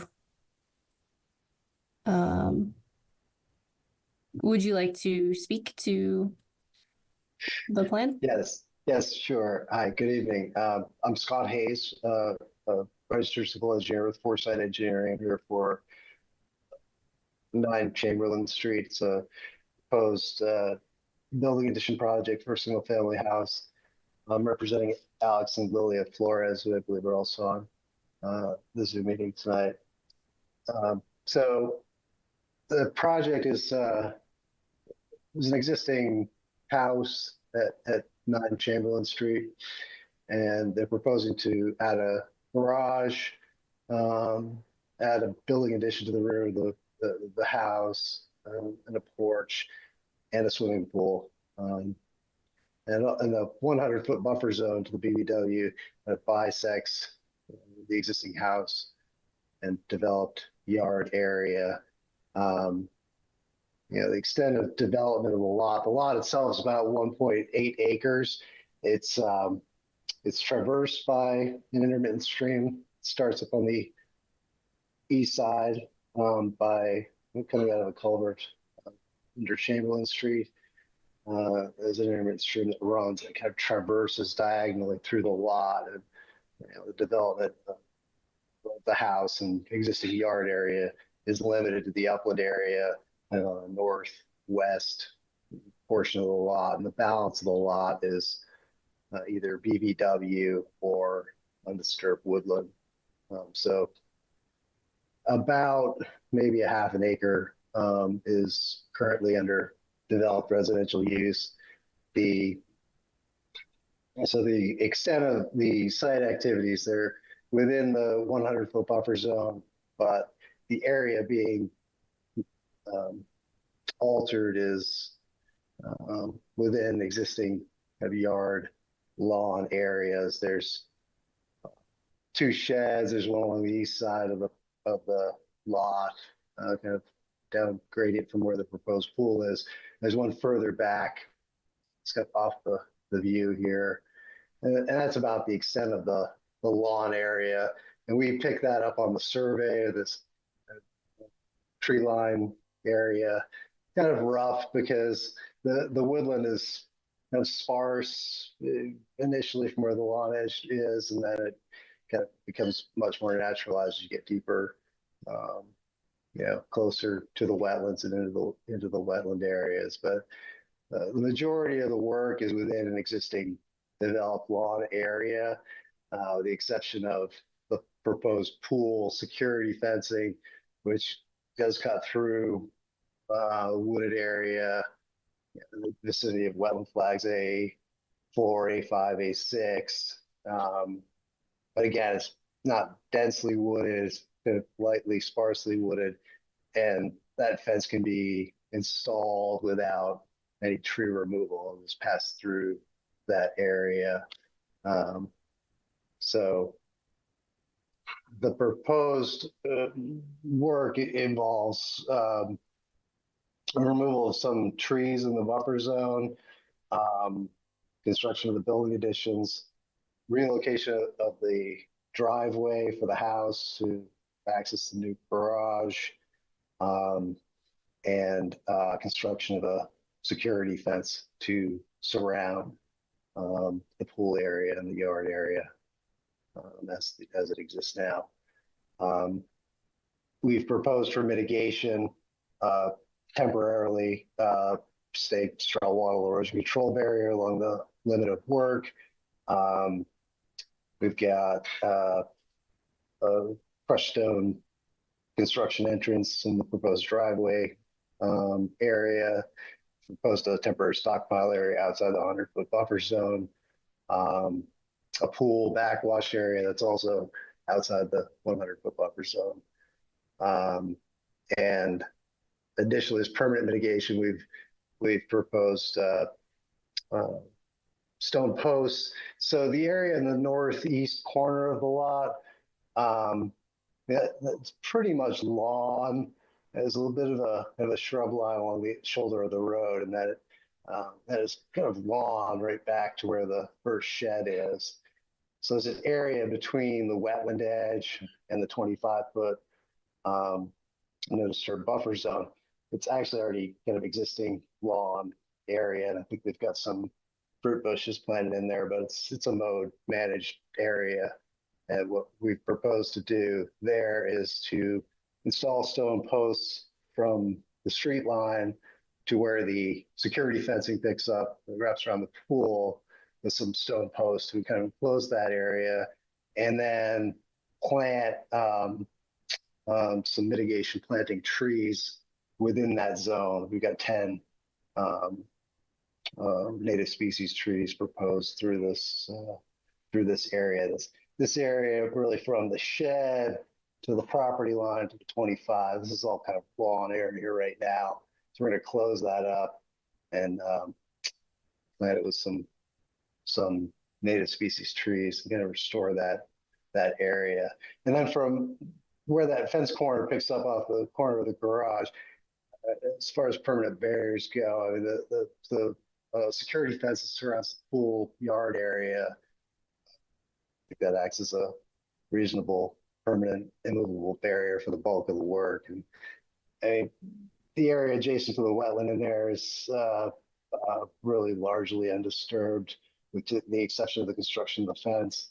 And it goes up, matches up with the back of the existing shed here, and turns up to the lot line and wraps around. And that whole area, there are some trees that were retained, but it's all kind of open space, yard area. Just kind of overgrown trees that they want to remove for safety reasons for around the pool of the house. So I didn't talk much about the BVW. We did have a back and forth with Lucas Environmental. We got an initial review. Then we had our wetland consultant, Karen Environmental Consulting, meet them, Joe, out there, and they did move a couple of flags around. So the plan you see tonight is a result of the updated delineation that Lucas and Karen Environmental had agreed to, which actually required a bit of plan revision because the buffer zones shifted quite a bit here and there. But we've kind of addressed that initial review from Lucas with this plan. So that's the basic presentation of what we're proposing to do and how we're proposing to mitigate it. So take any questions you might have. All right, thank you. I guess I'll turn it over to to Joe next. I did look at your comment letter, Joe. Maybe you want to hit the highlights, but I know there's a couple questions, particularly regarding the no disturbance zone, and what that means for this property. I'm curious to hear your thoughts. Yeah, as Scott mentioned, I did meet with Karen Environmental at the site. We revised some of the flags, and it looks like those are all correct on the revised plan. The commission might want to have the revised flags labeled on the plan as they are in the field. And that would be flag A2R, A7R, and A9R. I think they're just showed as A2, A7, and A9 as they were on the original plan, although the flags the locations were revised. Also recommended that the applicant provide just a brief discussion on how the very large burning bush was going to be removed and disposed of. Wouldn't want to end up somewhere where it might just cause an issue somewhere else. Joe, specifically, I didn't understand really what you were driving at there. You just want to make sure it's destroyed, disposed of. What should we do? Run it through a wood chipper, burn it? Right, exactly. Right, right, exactly. You're gonna put it through a wood chipper, or you're gonna put it, throw it, just don't want to be thrown on the side of the road or something like that, where, or if it's, it shouldn't be dragged through the site when it's in fruit or anything like that. Those it's not spreading potential seeds across the site. So don't gift it to the next door neighbor. Yeah, exactly. Yeah. Well, I mean, they'll be doing a substantial amount of tree work out here anyway, which will involve chipping. So let's make sure if it gets chipped, that'd be fine for that. Yeah. Yeah. I mean, it should be easy enough to hack and run through the chipper when they're doing that other tree work. So I can add some notation to the plan to that effect. I'm sorry, I didn't mean to interrupt. Oh, that's okay. Going down your list. And I thought I know the proposed fence is noted as being a PIB. The commission might want to consider having some signs, on the fence itself. I don't know if that's something we want to have on there, just to make it clear that that was the end edge of the no disturb zone.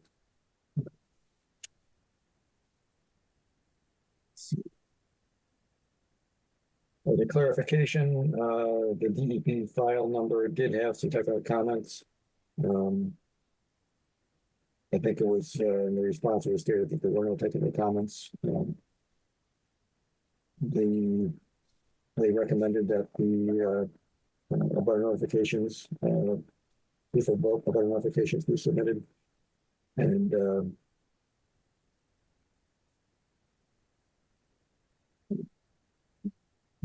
comment on filing fees that the commission might want to consider. And then the last comment was the one that was mentioned regarding the no disturb zone.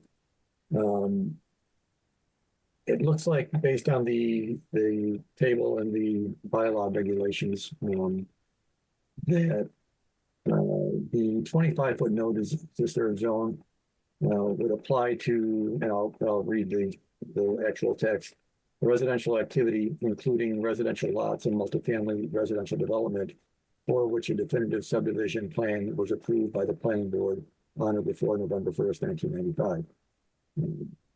If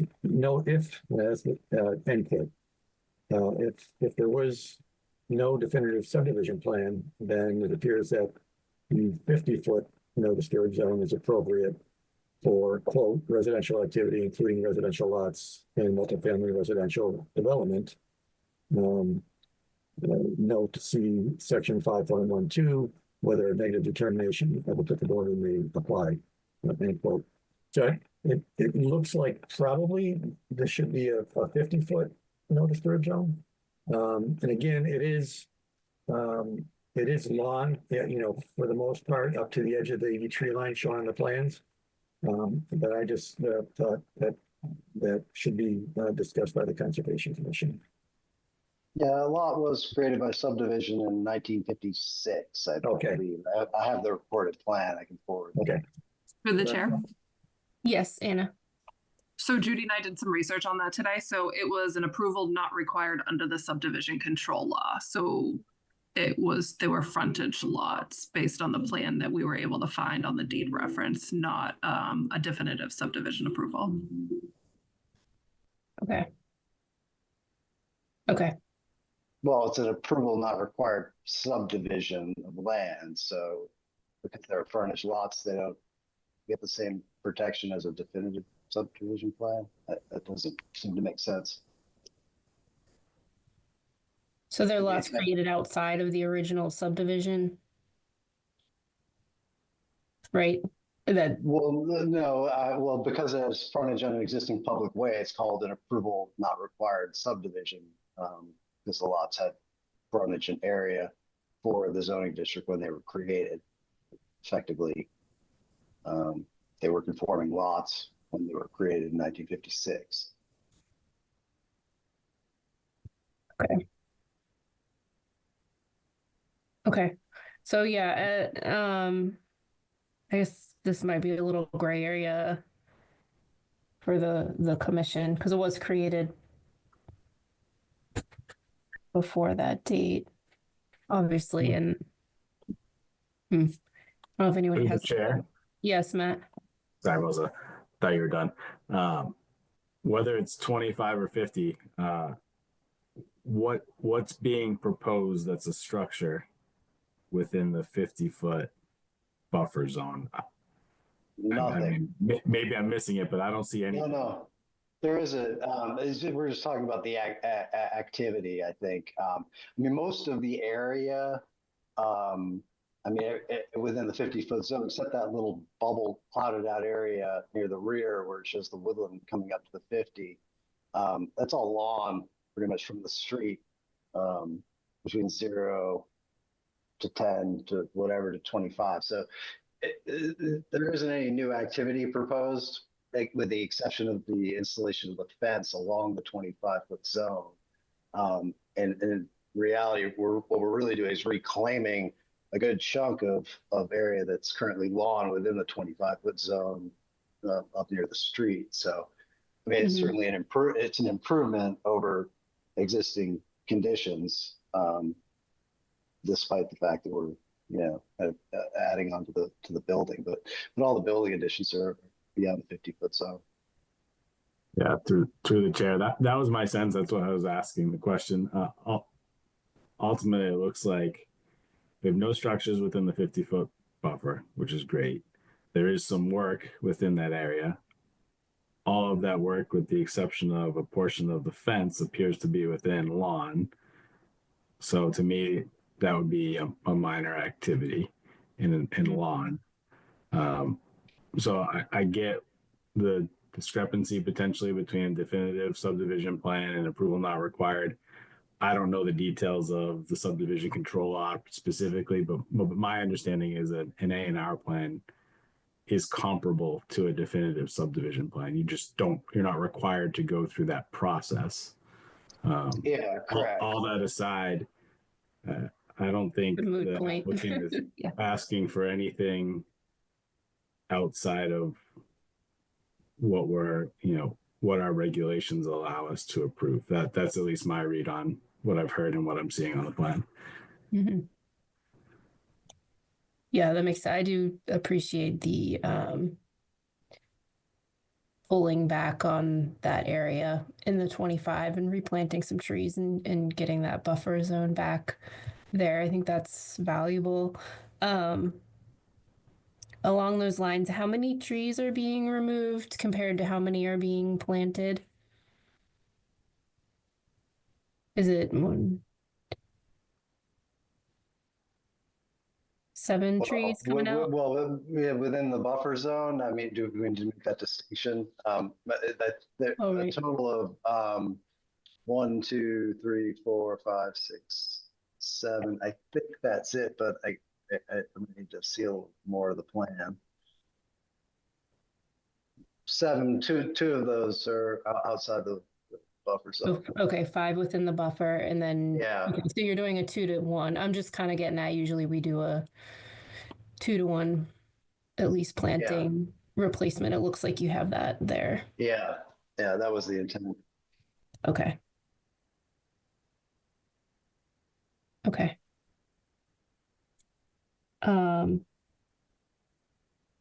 And the PIBs on the fence, that was the other one we should probably discuss. I know the commission is sensitive to PIB markers, and we have lately been asking for those in addition to fence, because people don't necessarily, especially if the property changes hands, identify with just a fence.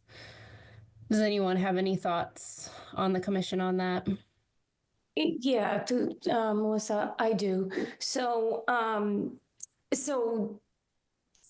now, the edge of the existing lawn does not go all the way to the proposed fence, but I could see which I like, but I could see the potential in the future to say, hey, there's a fence here and that's the marker. We can clear the rest of the backyard. And now they've just created more disturbance within the buffer zone in the future. So I would want the PIB to, at least on that back area, to be at the existing proposed limit of lawn and not the fence.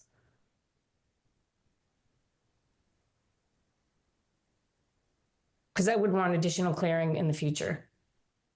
Yeah, I think to your point, Janine, I think if what we're establishing at the PIB, I think you're right, it would be hard to, right now what's being proposed is the fence as the PIB. So we would have to assume that once we have that on the plan and approve it, that it would be acceptable to clear those trees. Unless we draw it a different way on the plan, which you're asking for. Basically that was my suggestion. Whether back there we don't want the PIB to be the fence. Yep. Yeah, I mean, is the commission amenable to boulders kind of along that area or something, like within the fence line to kind of protect that area? Something, would that be? We do. Mm-hmm. Yeah. I mean, the stone posts work, I think, well for the front yard area. That's all kind of already a grass, flat area, but it's a more naturalized wooded area, and that kind of clouded out. It's not super densely vegetated there. It seems like it's been managed over the years, but it's got a shrub layer and some overstory. So there's a pretty clear line between where the lawn edge is and where it's a naturalized area. So we can plug some boulders in there.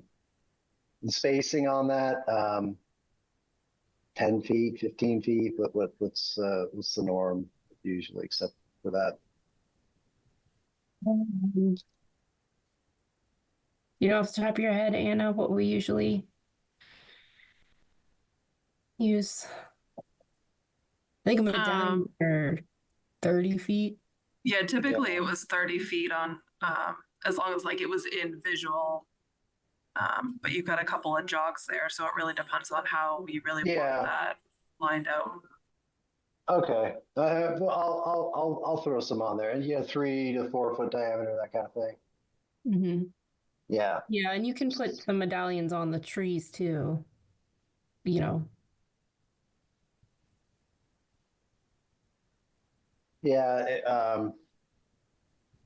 it wouldn't really prevent someone from boulder. Boulder's good. I mean, you can still certainly put signage out there as well, but I think if you had a hefty enough boulder, it's a good deterrent. Yep. Okay. we could certainly do that. Okay. Hey, Okay. Melissa. Yes, go ahead, Ed. Hi, this is Jim. I do think that some medallions are important because otherwise, let's say the successor owner isn't going to know what the boulders mean or what the fence means without some kind of a medallion, Mm-hmm. which I think we have, right? Right. I think yeah. I mean, I think a combination of the both, like you said, Jim, is ideal, or the desire would be the desire of the commission. Because like you said, people see things different ways, and the signage definitely helps direct them to, the back to the plan or back to the commission, or makes them think for future owners and whatnot. So a combination of both, I think, is probably what we would look for. Does the commission have a standard detail of what they like to see for those medallions?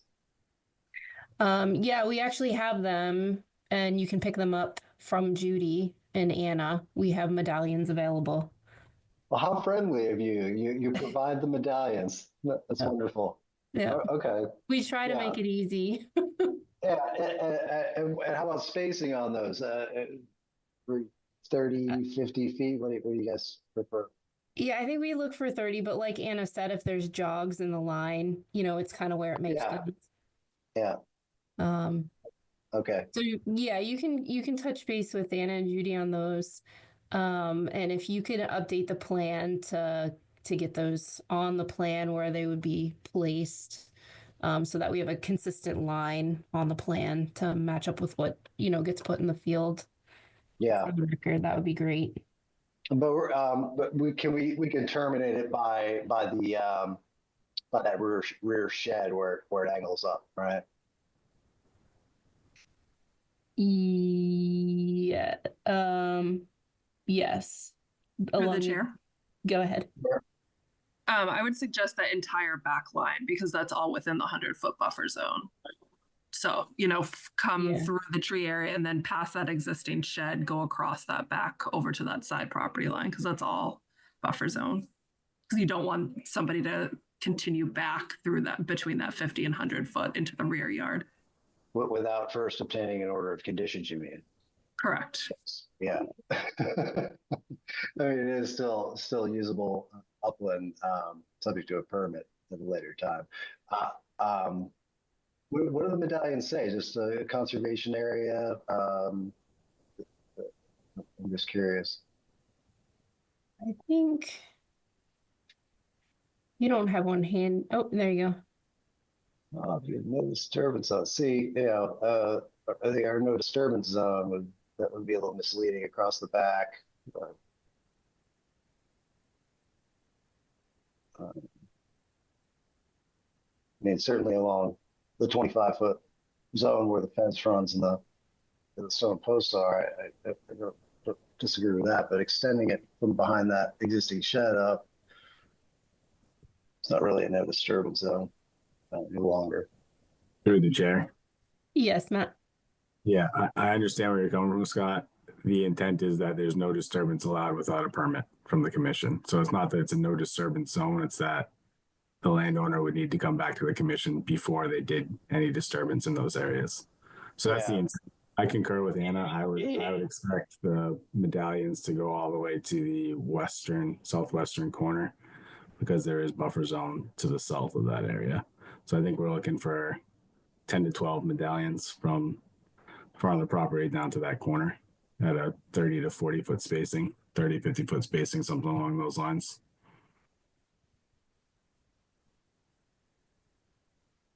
Okay, you understand why I think that's a little misleading, where we're limited to the no disturbance zone of 25 feet, and then you're extending it up to the 100-foot buffer. But I don't really object to doing it. I just don't think it's consistent with how it's typically utilized to protect that inner 25-foot zone primarily. But again, I'm not going to contest it.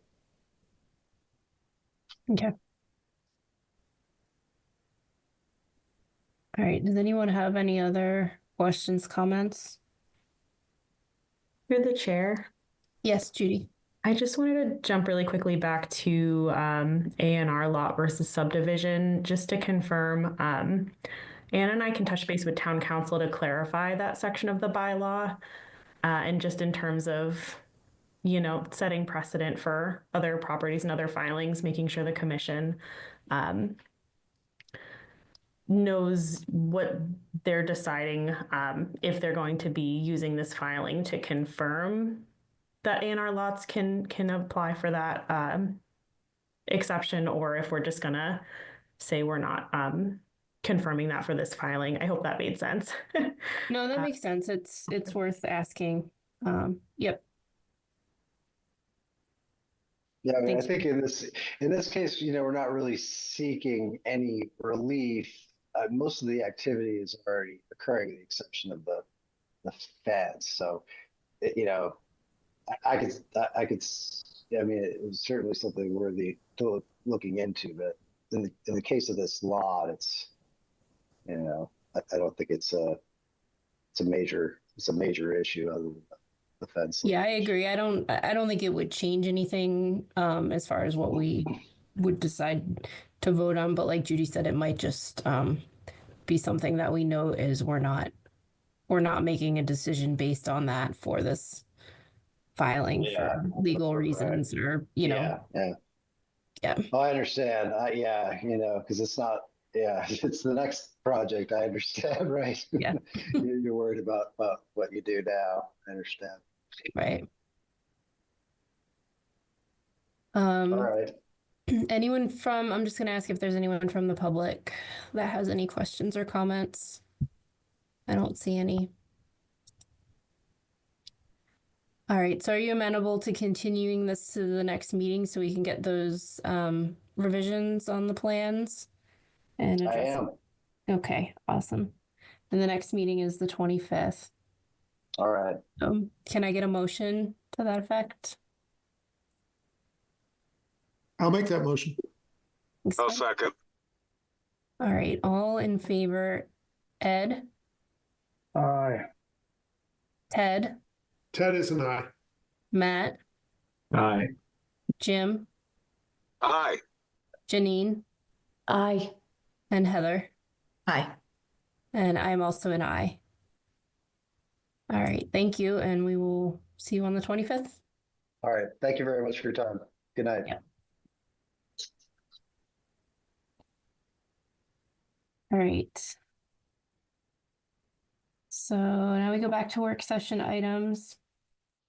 Longwood Drive BMP feasibility report. Through the chair, Yes. we didn't get to the trails cease and desist release amendment, as Finn wasn't here at the start of the meeting. Not sure if he's joined. Okay. Through the chair, he and Peter Bemis are not on the meeting. All right.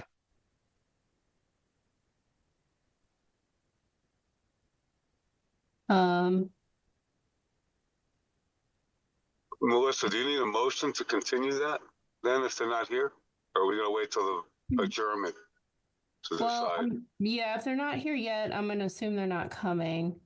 And I think that for this particular item, I don't know that we can vote on it without. Yeah, actually, now that I think about it, we probably there's nothing to vote on. Yep. Because I think we were just going to ask about, why they wanted to change the number of the lots or what they were exactly asking for. So, I think it just gets kicked to the next meeting.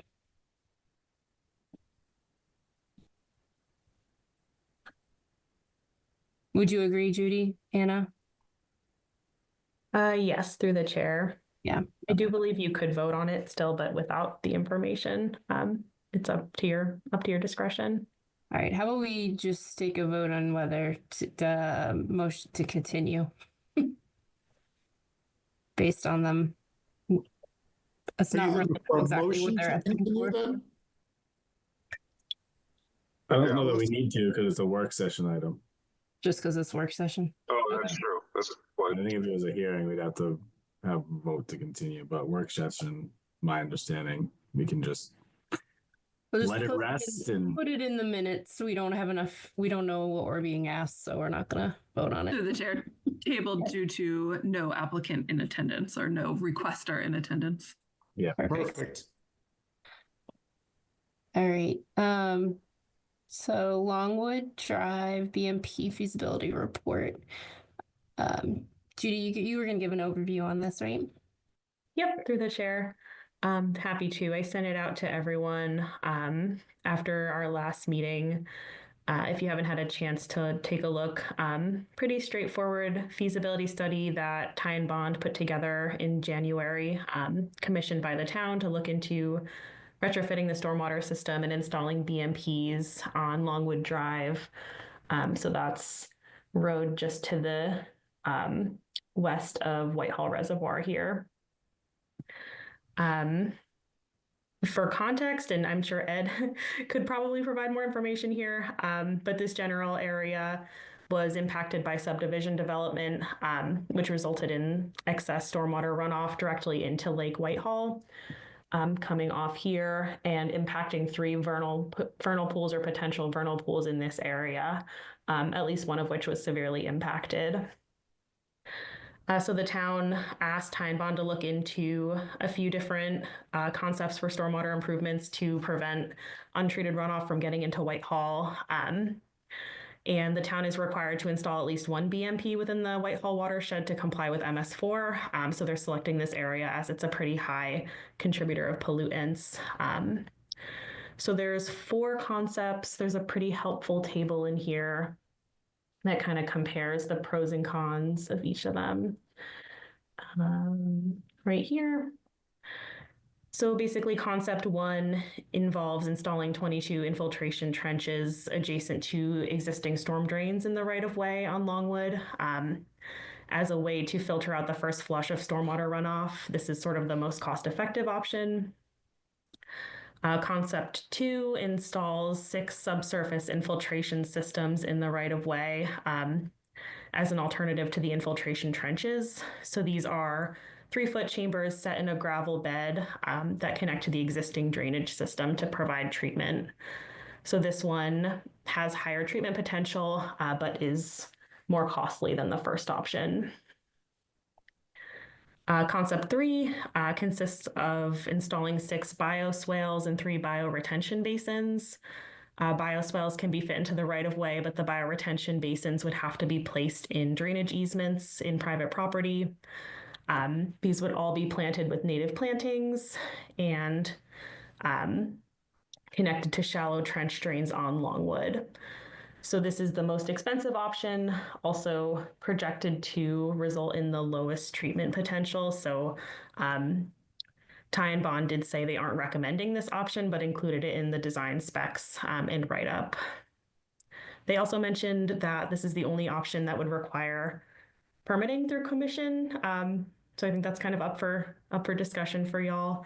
I would think all of them do, but that is to be determined, I suppose.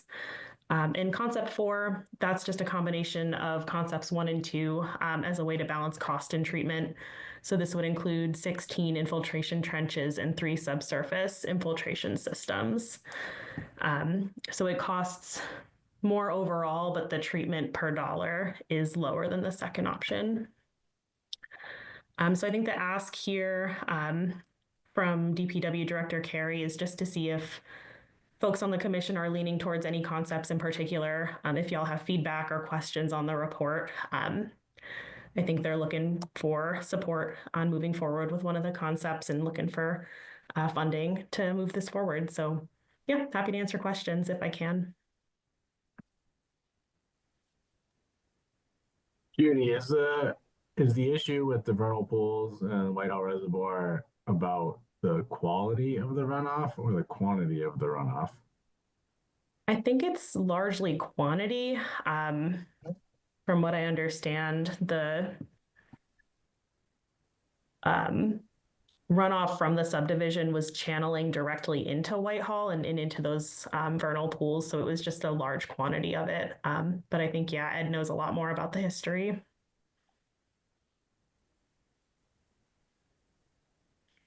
The chair, this is Ed. Go ahead, Ed. Says I'm muted, but okay. We can hear you. Okay. There's a couple things that are going on here, Matt.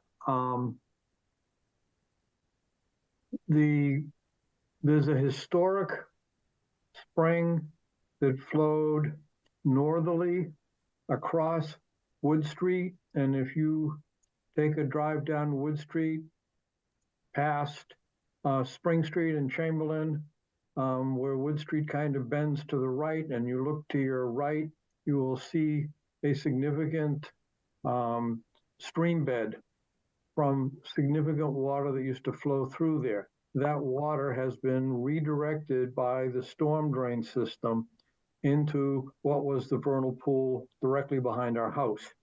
So it flooded the vernal pool. It caused the roots of surrounding vegetation, large trees, to get rotted out and the trees to fall over.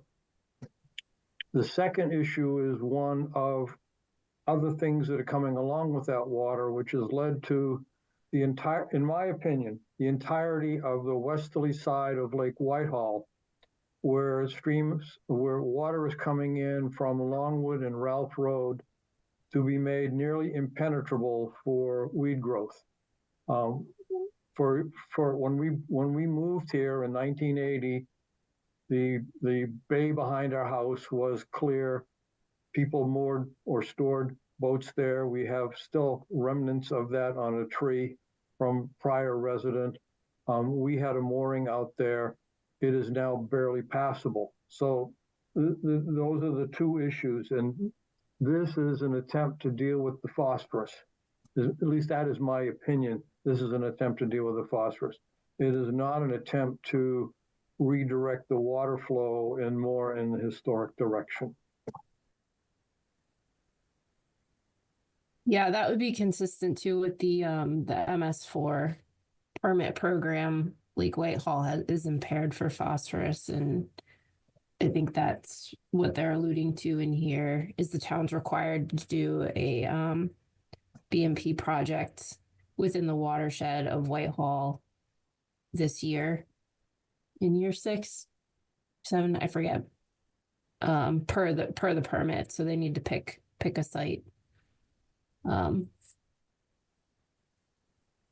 it's checking that box there for the 2 MS4 permitting program. Yeah. Okay. Great. No, thank you, Ed. Thank you, Melissa. That's helpful to understand. I mean, this one's kind of near and dear to my heart too, Ed. You know, I live not too far away and spend a lot of time around Whitehall, so definitely excited that the town is looking to make an improvement in this location. Through the chair, this is Ed. Go ahead, Ed. I am also, as a citizen, not as a member of the Conservation Commission, I'm going to take it upon myself to write to our representative and senator and point out the fact that this problem exists because the state enabled this to happen. The state and the via, at the time, DEM, now DCR, allowed this flow to go into their property, and I think the state should pick up the tab to fix it.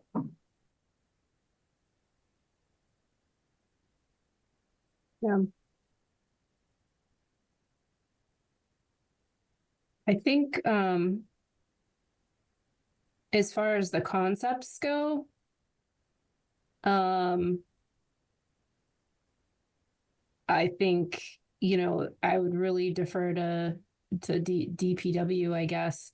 I think it's obviously concept 1. Looks like if I was building the project and financing the project and whatnot, that looks like the best bang for your buck there, with the phosphorus removal rate for the cost. So, but DPW is going to be the one maintaining it. So, I think ultimately they all 1, 2, and 4 look like reasonable concepts.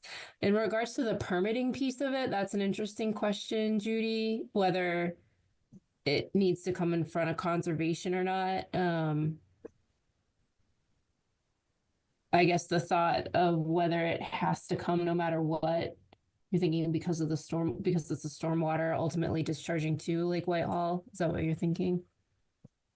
Yeah, and I think because of the proximity to the vernal pools, but it might fall under an exemption if it's, improving a roadway that already exists. But we can look more into it. Yeah, I think in my mind it's a gray area, and when I've dealt with it with different towns where we propose these things, it could go either way, and it really depends on the commission and what they want to require. My thought is, like you said, it's a retrofit of an existing road and it's only an improvement. There's not a new outfall. There's not a new, there's not additional impervious area. It's all just improving the quality of the existing stormwater that's coming into the system anyway. So my thought would be, appreciative of them providing us with the report to take a look at and weigh in on and give thoughts, but I wouldn't see the need to make them go through a whole notice of intent permitting process. I think that's an extra burden to DPW and the town, cost and effort wise, when they're just trying to, really make an improvement here. So that's my thought anyway. Judy, do we know kind of why the scope was focused on only the areas they focused and didn't extend to the limits of the drainage network that discharges to Whitehall, or why they may not have looked at Ralph Drive? I know that might be a tough question for you, but I'm just curious. It seems like their focus, which is good, is on the inlets that are closest to the reservoir. Yeah, but there's a much larger contributing area that gets there. I think what they were saying is it's not the largest contributor of pollutants, but it's the largest of the subcatchments that is owned by the town, from what I understand. So I think that's how they landed on Longwood. But I think if there's a suggestion to look at, spreading it out across a couple of roads or seeing where, they might be able to expand the scope. But I can also bring that to Carrie as a question. Yeah, just more curiosity on my part, right? Why did we end where we ended? And kind of to follow up on that, right? If we're contemplating, these concepts, and we've got stuff that ranges from, $250,000 to almost $500,000, if it makes the most sense to go with concept one, that's a good $250,000 and the best bang for the buck, because we get 8 pounds of phosphorus to 78 pounds of nitrogen removal. Do we have another $250,000 that can be focused on going further up gradient of this for this drainage network, or looking at the immediate contributing area from Ralph Road or Ralph Drive? I can't remember which it is. So that's what I'd be most curious to understand. If Carrie has any thoughts, or DPW can provide any insight on kind of how they scoped this. But in general, I mean, this is definitely a good project that the town's pursuing. Yeah, I know, and they mentioned it in here that back in 2022, I think all the towns had to do phosphorus source identification report for the watersheds, where they kind of like broke it out and they looked at different subcatchments and calculated what the highest ones were for phosphorus loading based on the impervious area. So I'm not sure where this one ranks in that whole report. But yeah, it's a good question for Carrie. Is this like the highest phosphorus load in all of the Whitehall Reservoir? But I think the plan and the way the MS4 permitting is going is eventually you're gonna need to like go through all these. Is like the goal if EPA has their way, and it might take a long time, but yeah, you're start somewhere.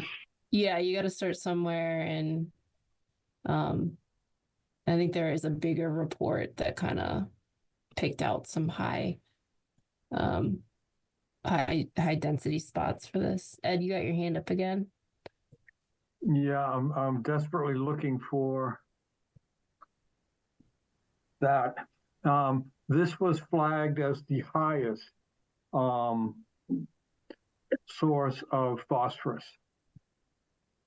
And I don't know where it compares to the flow that comes out of Ralph Road, but this was flagged as the highest.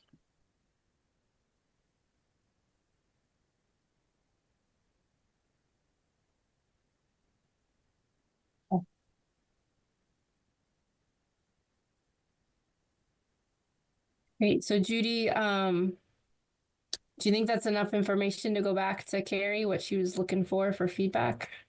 Yeah, absolutely. Yeah. Okay. Great.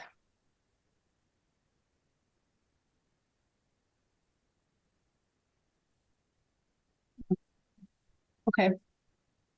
So we'll move on. So it's 9:11. So the two last things we have under work session items, 2025 commission goals. Judy and Anna had sent out what they put together. Does anyone have any questions, comments? Did everybody have time to review that and take a look? Are we comfortable with these 2025 goals, or do we want more time to look at it? I gave one comment, I think, and that was to add something about invasive species, I believe, under the education program. Yeah, that one right there, invasive species management, just to add that into the list. Priorities.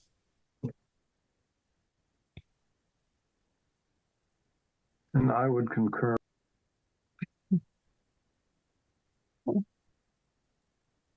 Anyone else have any? That's a good catch, Melissa. I kind of went through quickly when I had a chance, but I think that's good. Yeah. Good to add. Okay.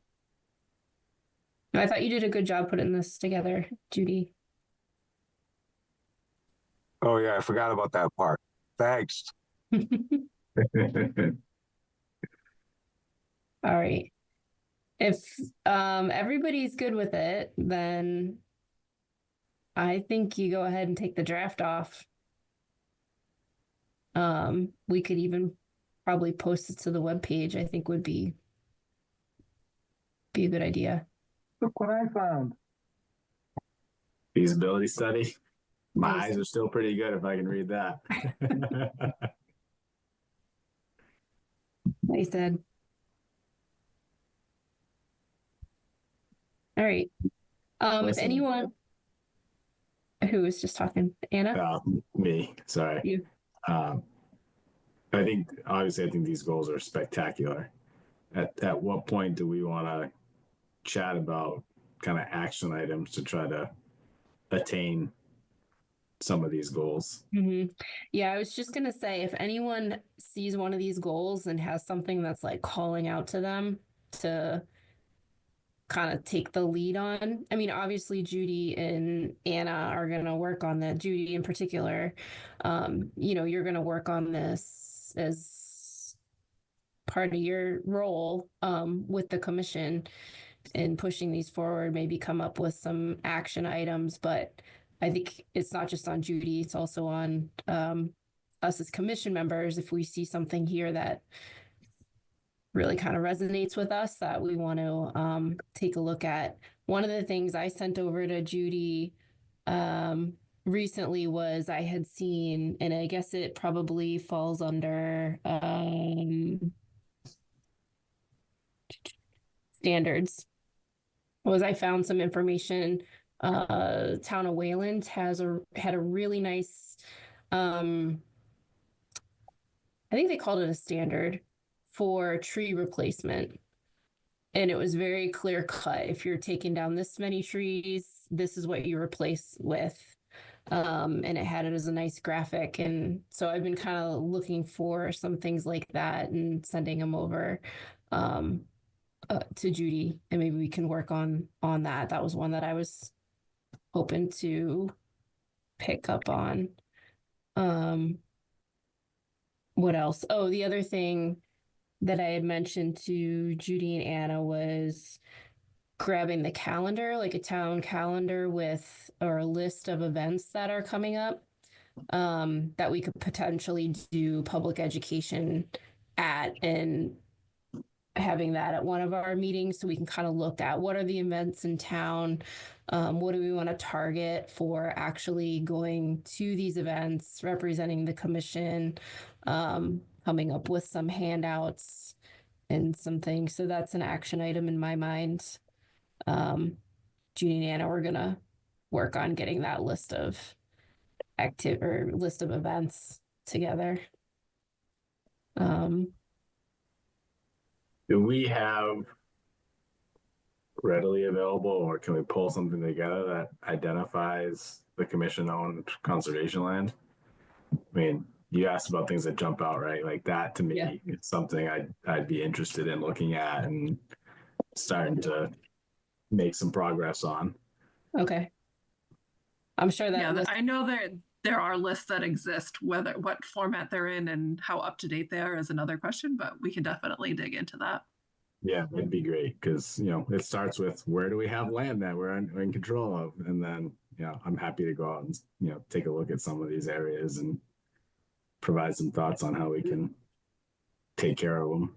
Ed, I see your hand up. I'm sure you're probably excited. Someone else besides you wants to go walk around in the woods.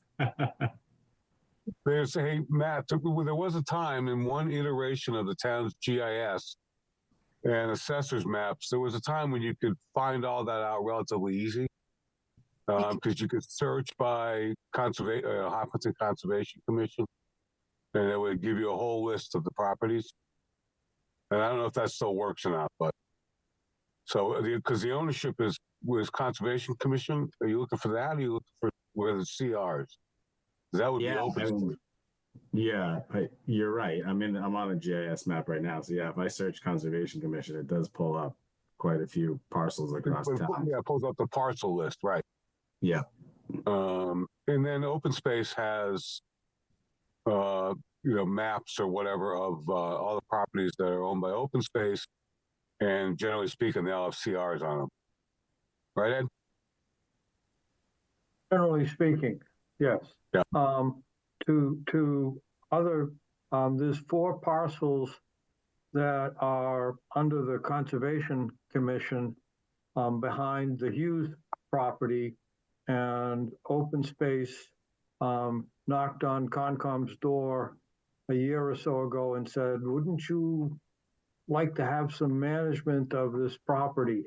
So Conservation Commission cannot give Conservation Commission land to Open Space. An Open Space can't take it. This is by the regulation, the bylaw that created the Open Space Preservation Commission. But we can provide management. So what's going on with those 4 parcels is that we've been working with Markedon to get the boundaries surveyed so that we can establish like where our property, town property is and where private property is. The other big parcel that's 2 parcels that are Concom is the town forest, which butts up to Cameron Woods and College Rock. And other than that, I'm not really sure. Around Glen Road, that development, that's all Concom land too. What the Open Space Osmod or provided was all the extra property around Glen Road and around Glen Road. So that's also Concom.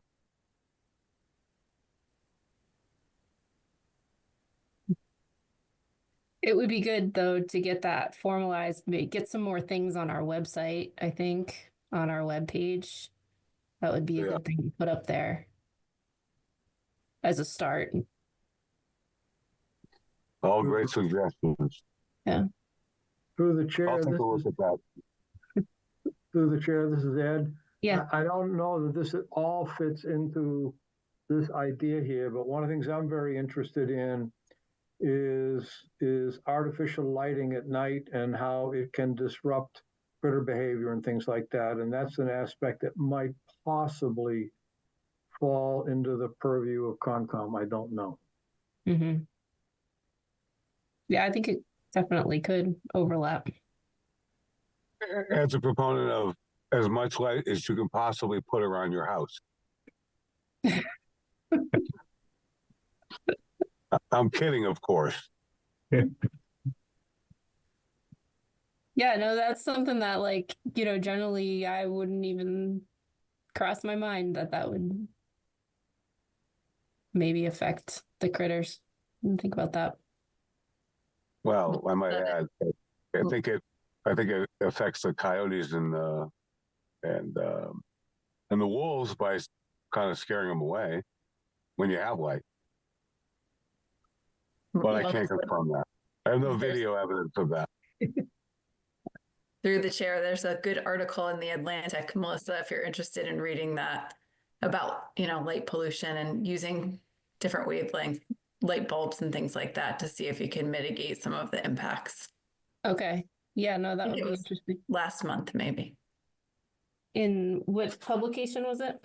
The Atlantic. Atlantic. Cool. All right, yeah, so if anybody thinks of anything else, has any other inspirations, throw them out to Judy and Anna, take them on yourself. We can reconvene on this when we have light meeting agendas. Kind of, we'll stick it on here under work session and keep revisiting. I think would be good. Hey, Melissa, and when do we have a scheduled in-person meeting? Because that might be a great time to talk about it too. Do we have one scheduled? We do not have one scheduled right now. So right now we have February 25th, March 11th, March 25th, April 8th, April 29th. Yeah, through the chair, I know that there's been some discussion about there needs to be another extension of the remote meeting provisions. That's right, yeah. So we may not have a choice but to go back in person. Yeah. So I think we were kind of letting the flu season and germ season pass by us before we all gathered in person and sneezed and coughed on each other. So typically we'd be looking at a spring when the weather's warmer and we can open some windows and doors. But Judy and I are also keeping an eye on that remote meeting participation. So, you know, we may have to do it in person depending on how that vote comes down with advertising deadlines. So we may see it in person in March that we have to do, but we'll keep you guys posted. Okay, thanks. That makes sense. That reminds me too, we had the MACC conference is coming up. I think, did everybody see that? Is anyone planning on attending or need any more information on that? I looked at the agenda and I saw that there's a session on ticketing. Did you see that, Anna or Judy? I did see that. I'm up in the air right now because my kids' sports seasons, I haven't gotten the schedule for that weekend yet. So, We're talking kind of up in the air. Moving violations of that, the word ticket that somebody made up to. Yeah. No, I know what we're talking about. I just thought that was interesting because we're not sure how to use our tickets yet. So if anybody's going to the conference, I'm not calling tickets. But... that would be a good one.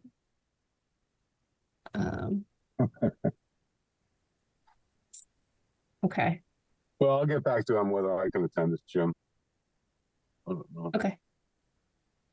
All right. And then, so I'll just jump to number 7 because it's getting late and we can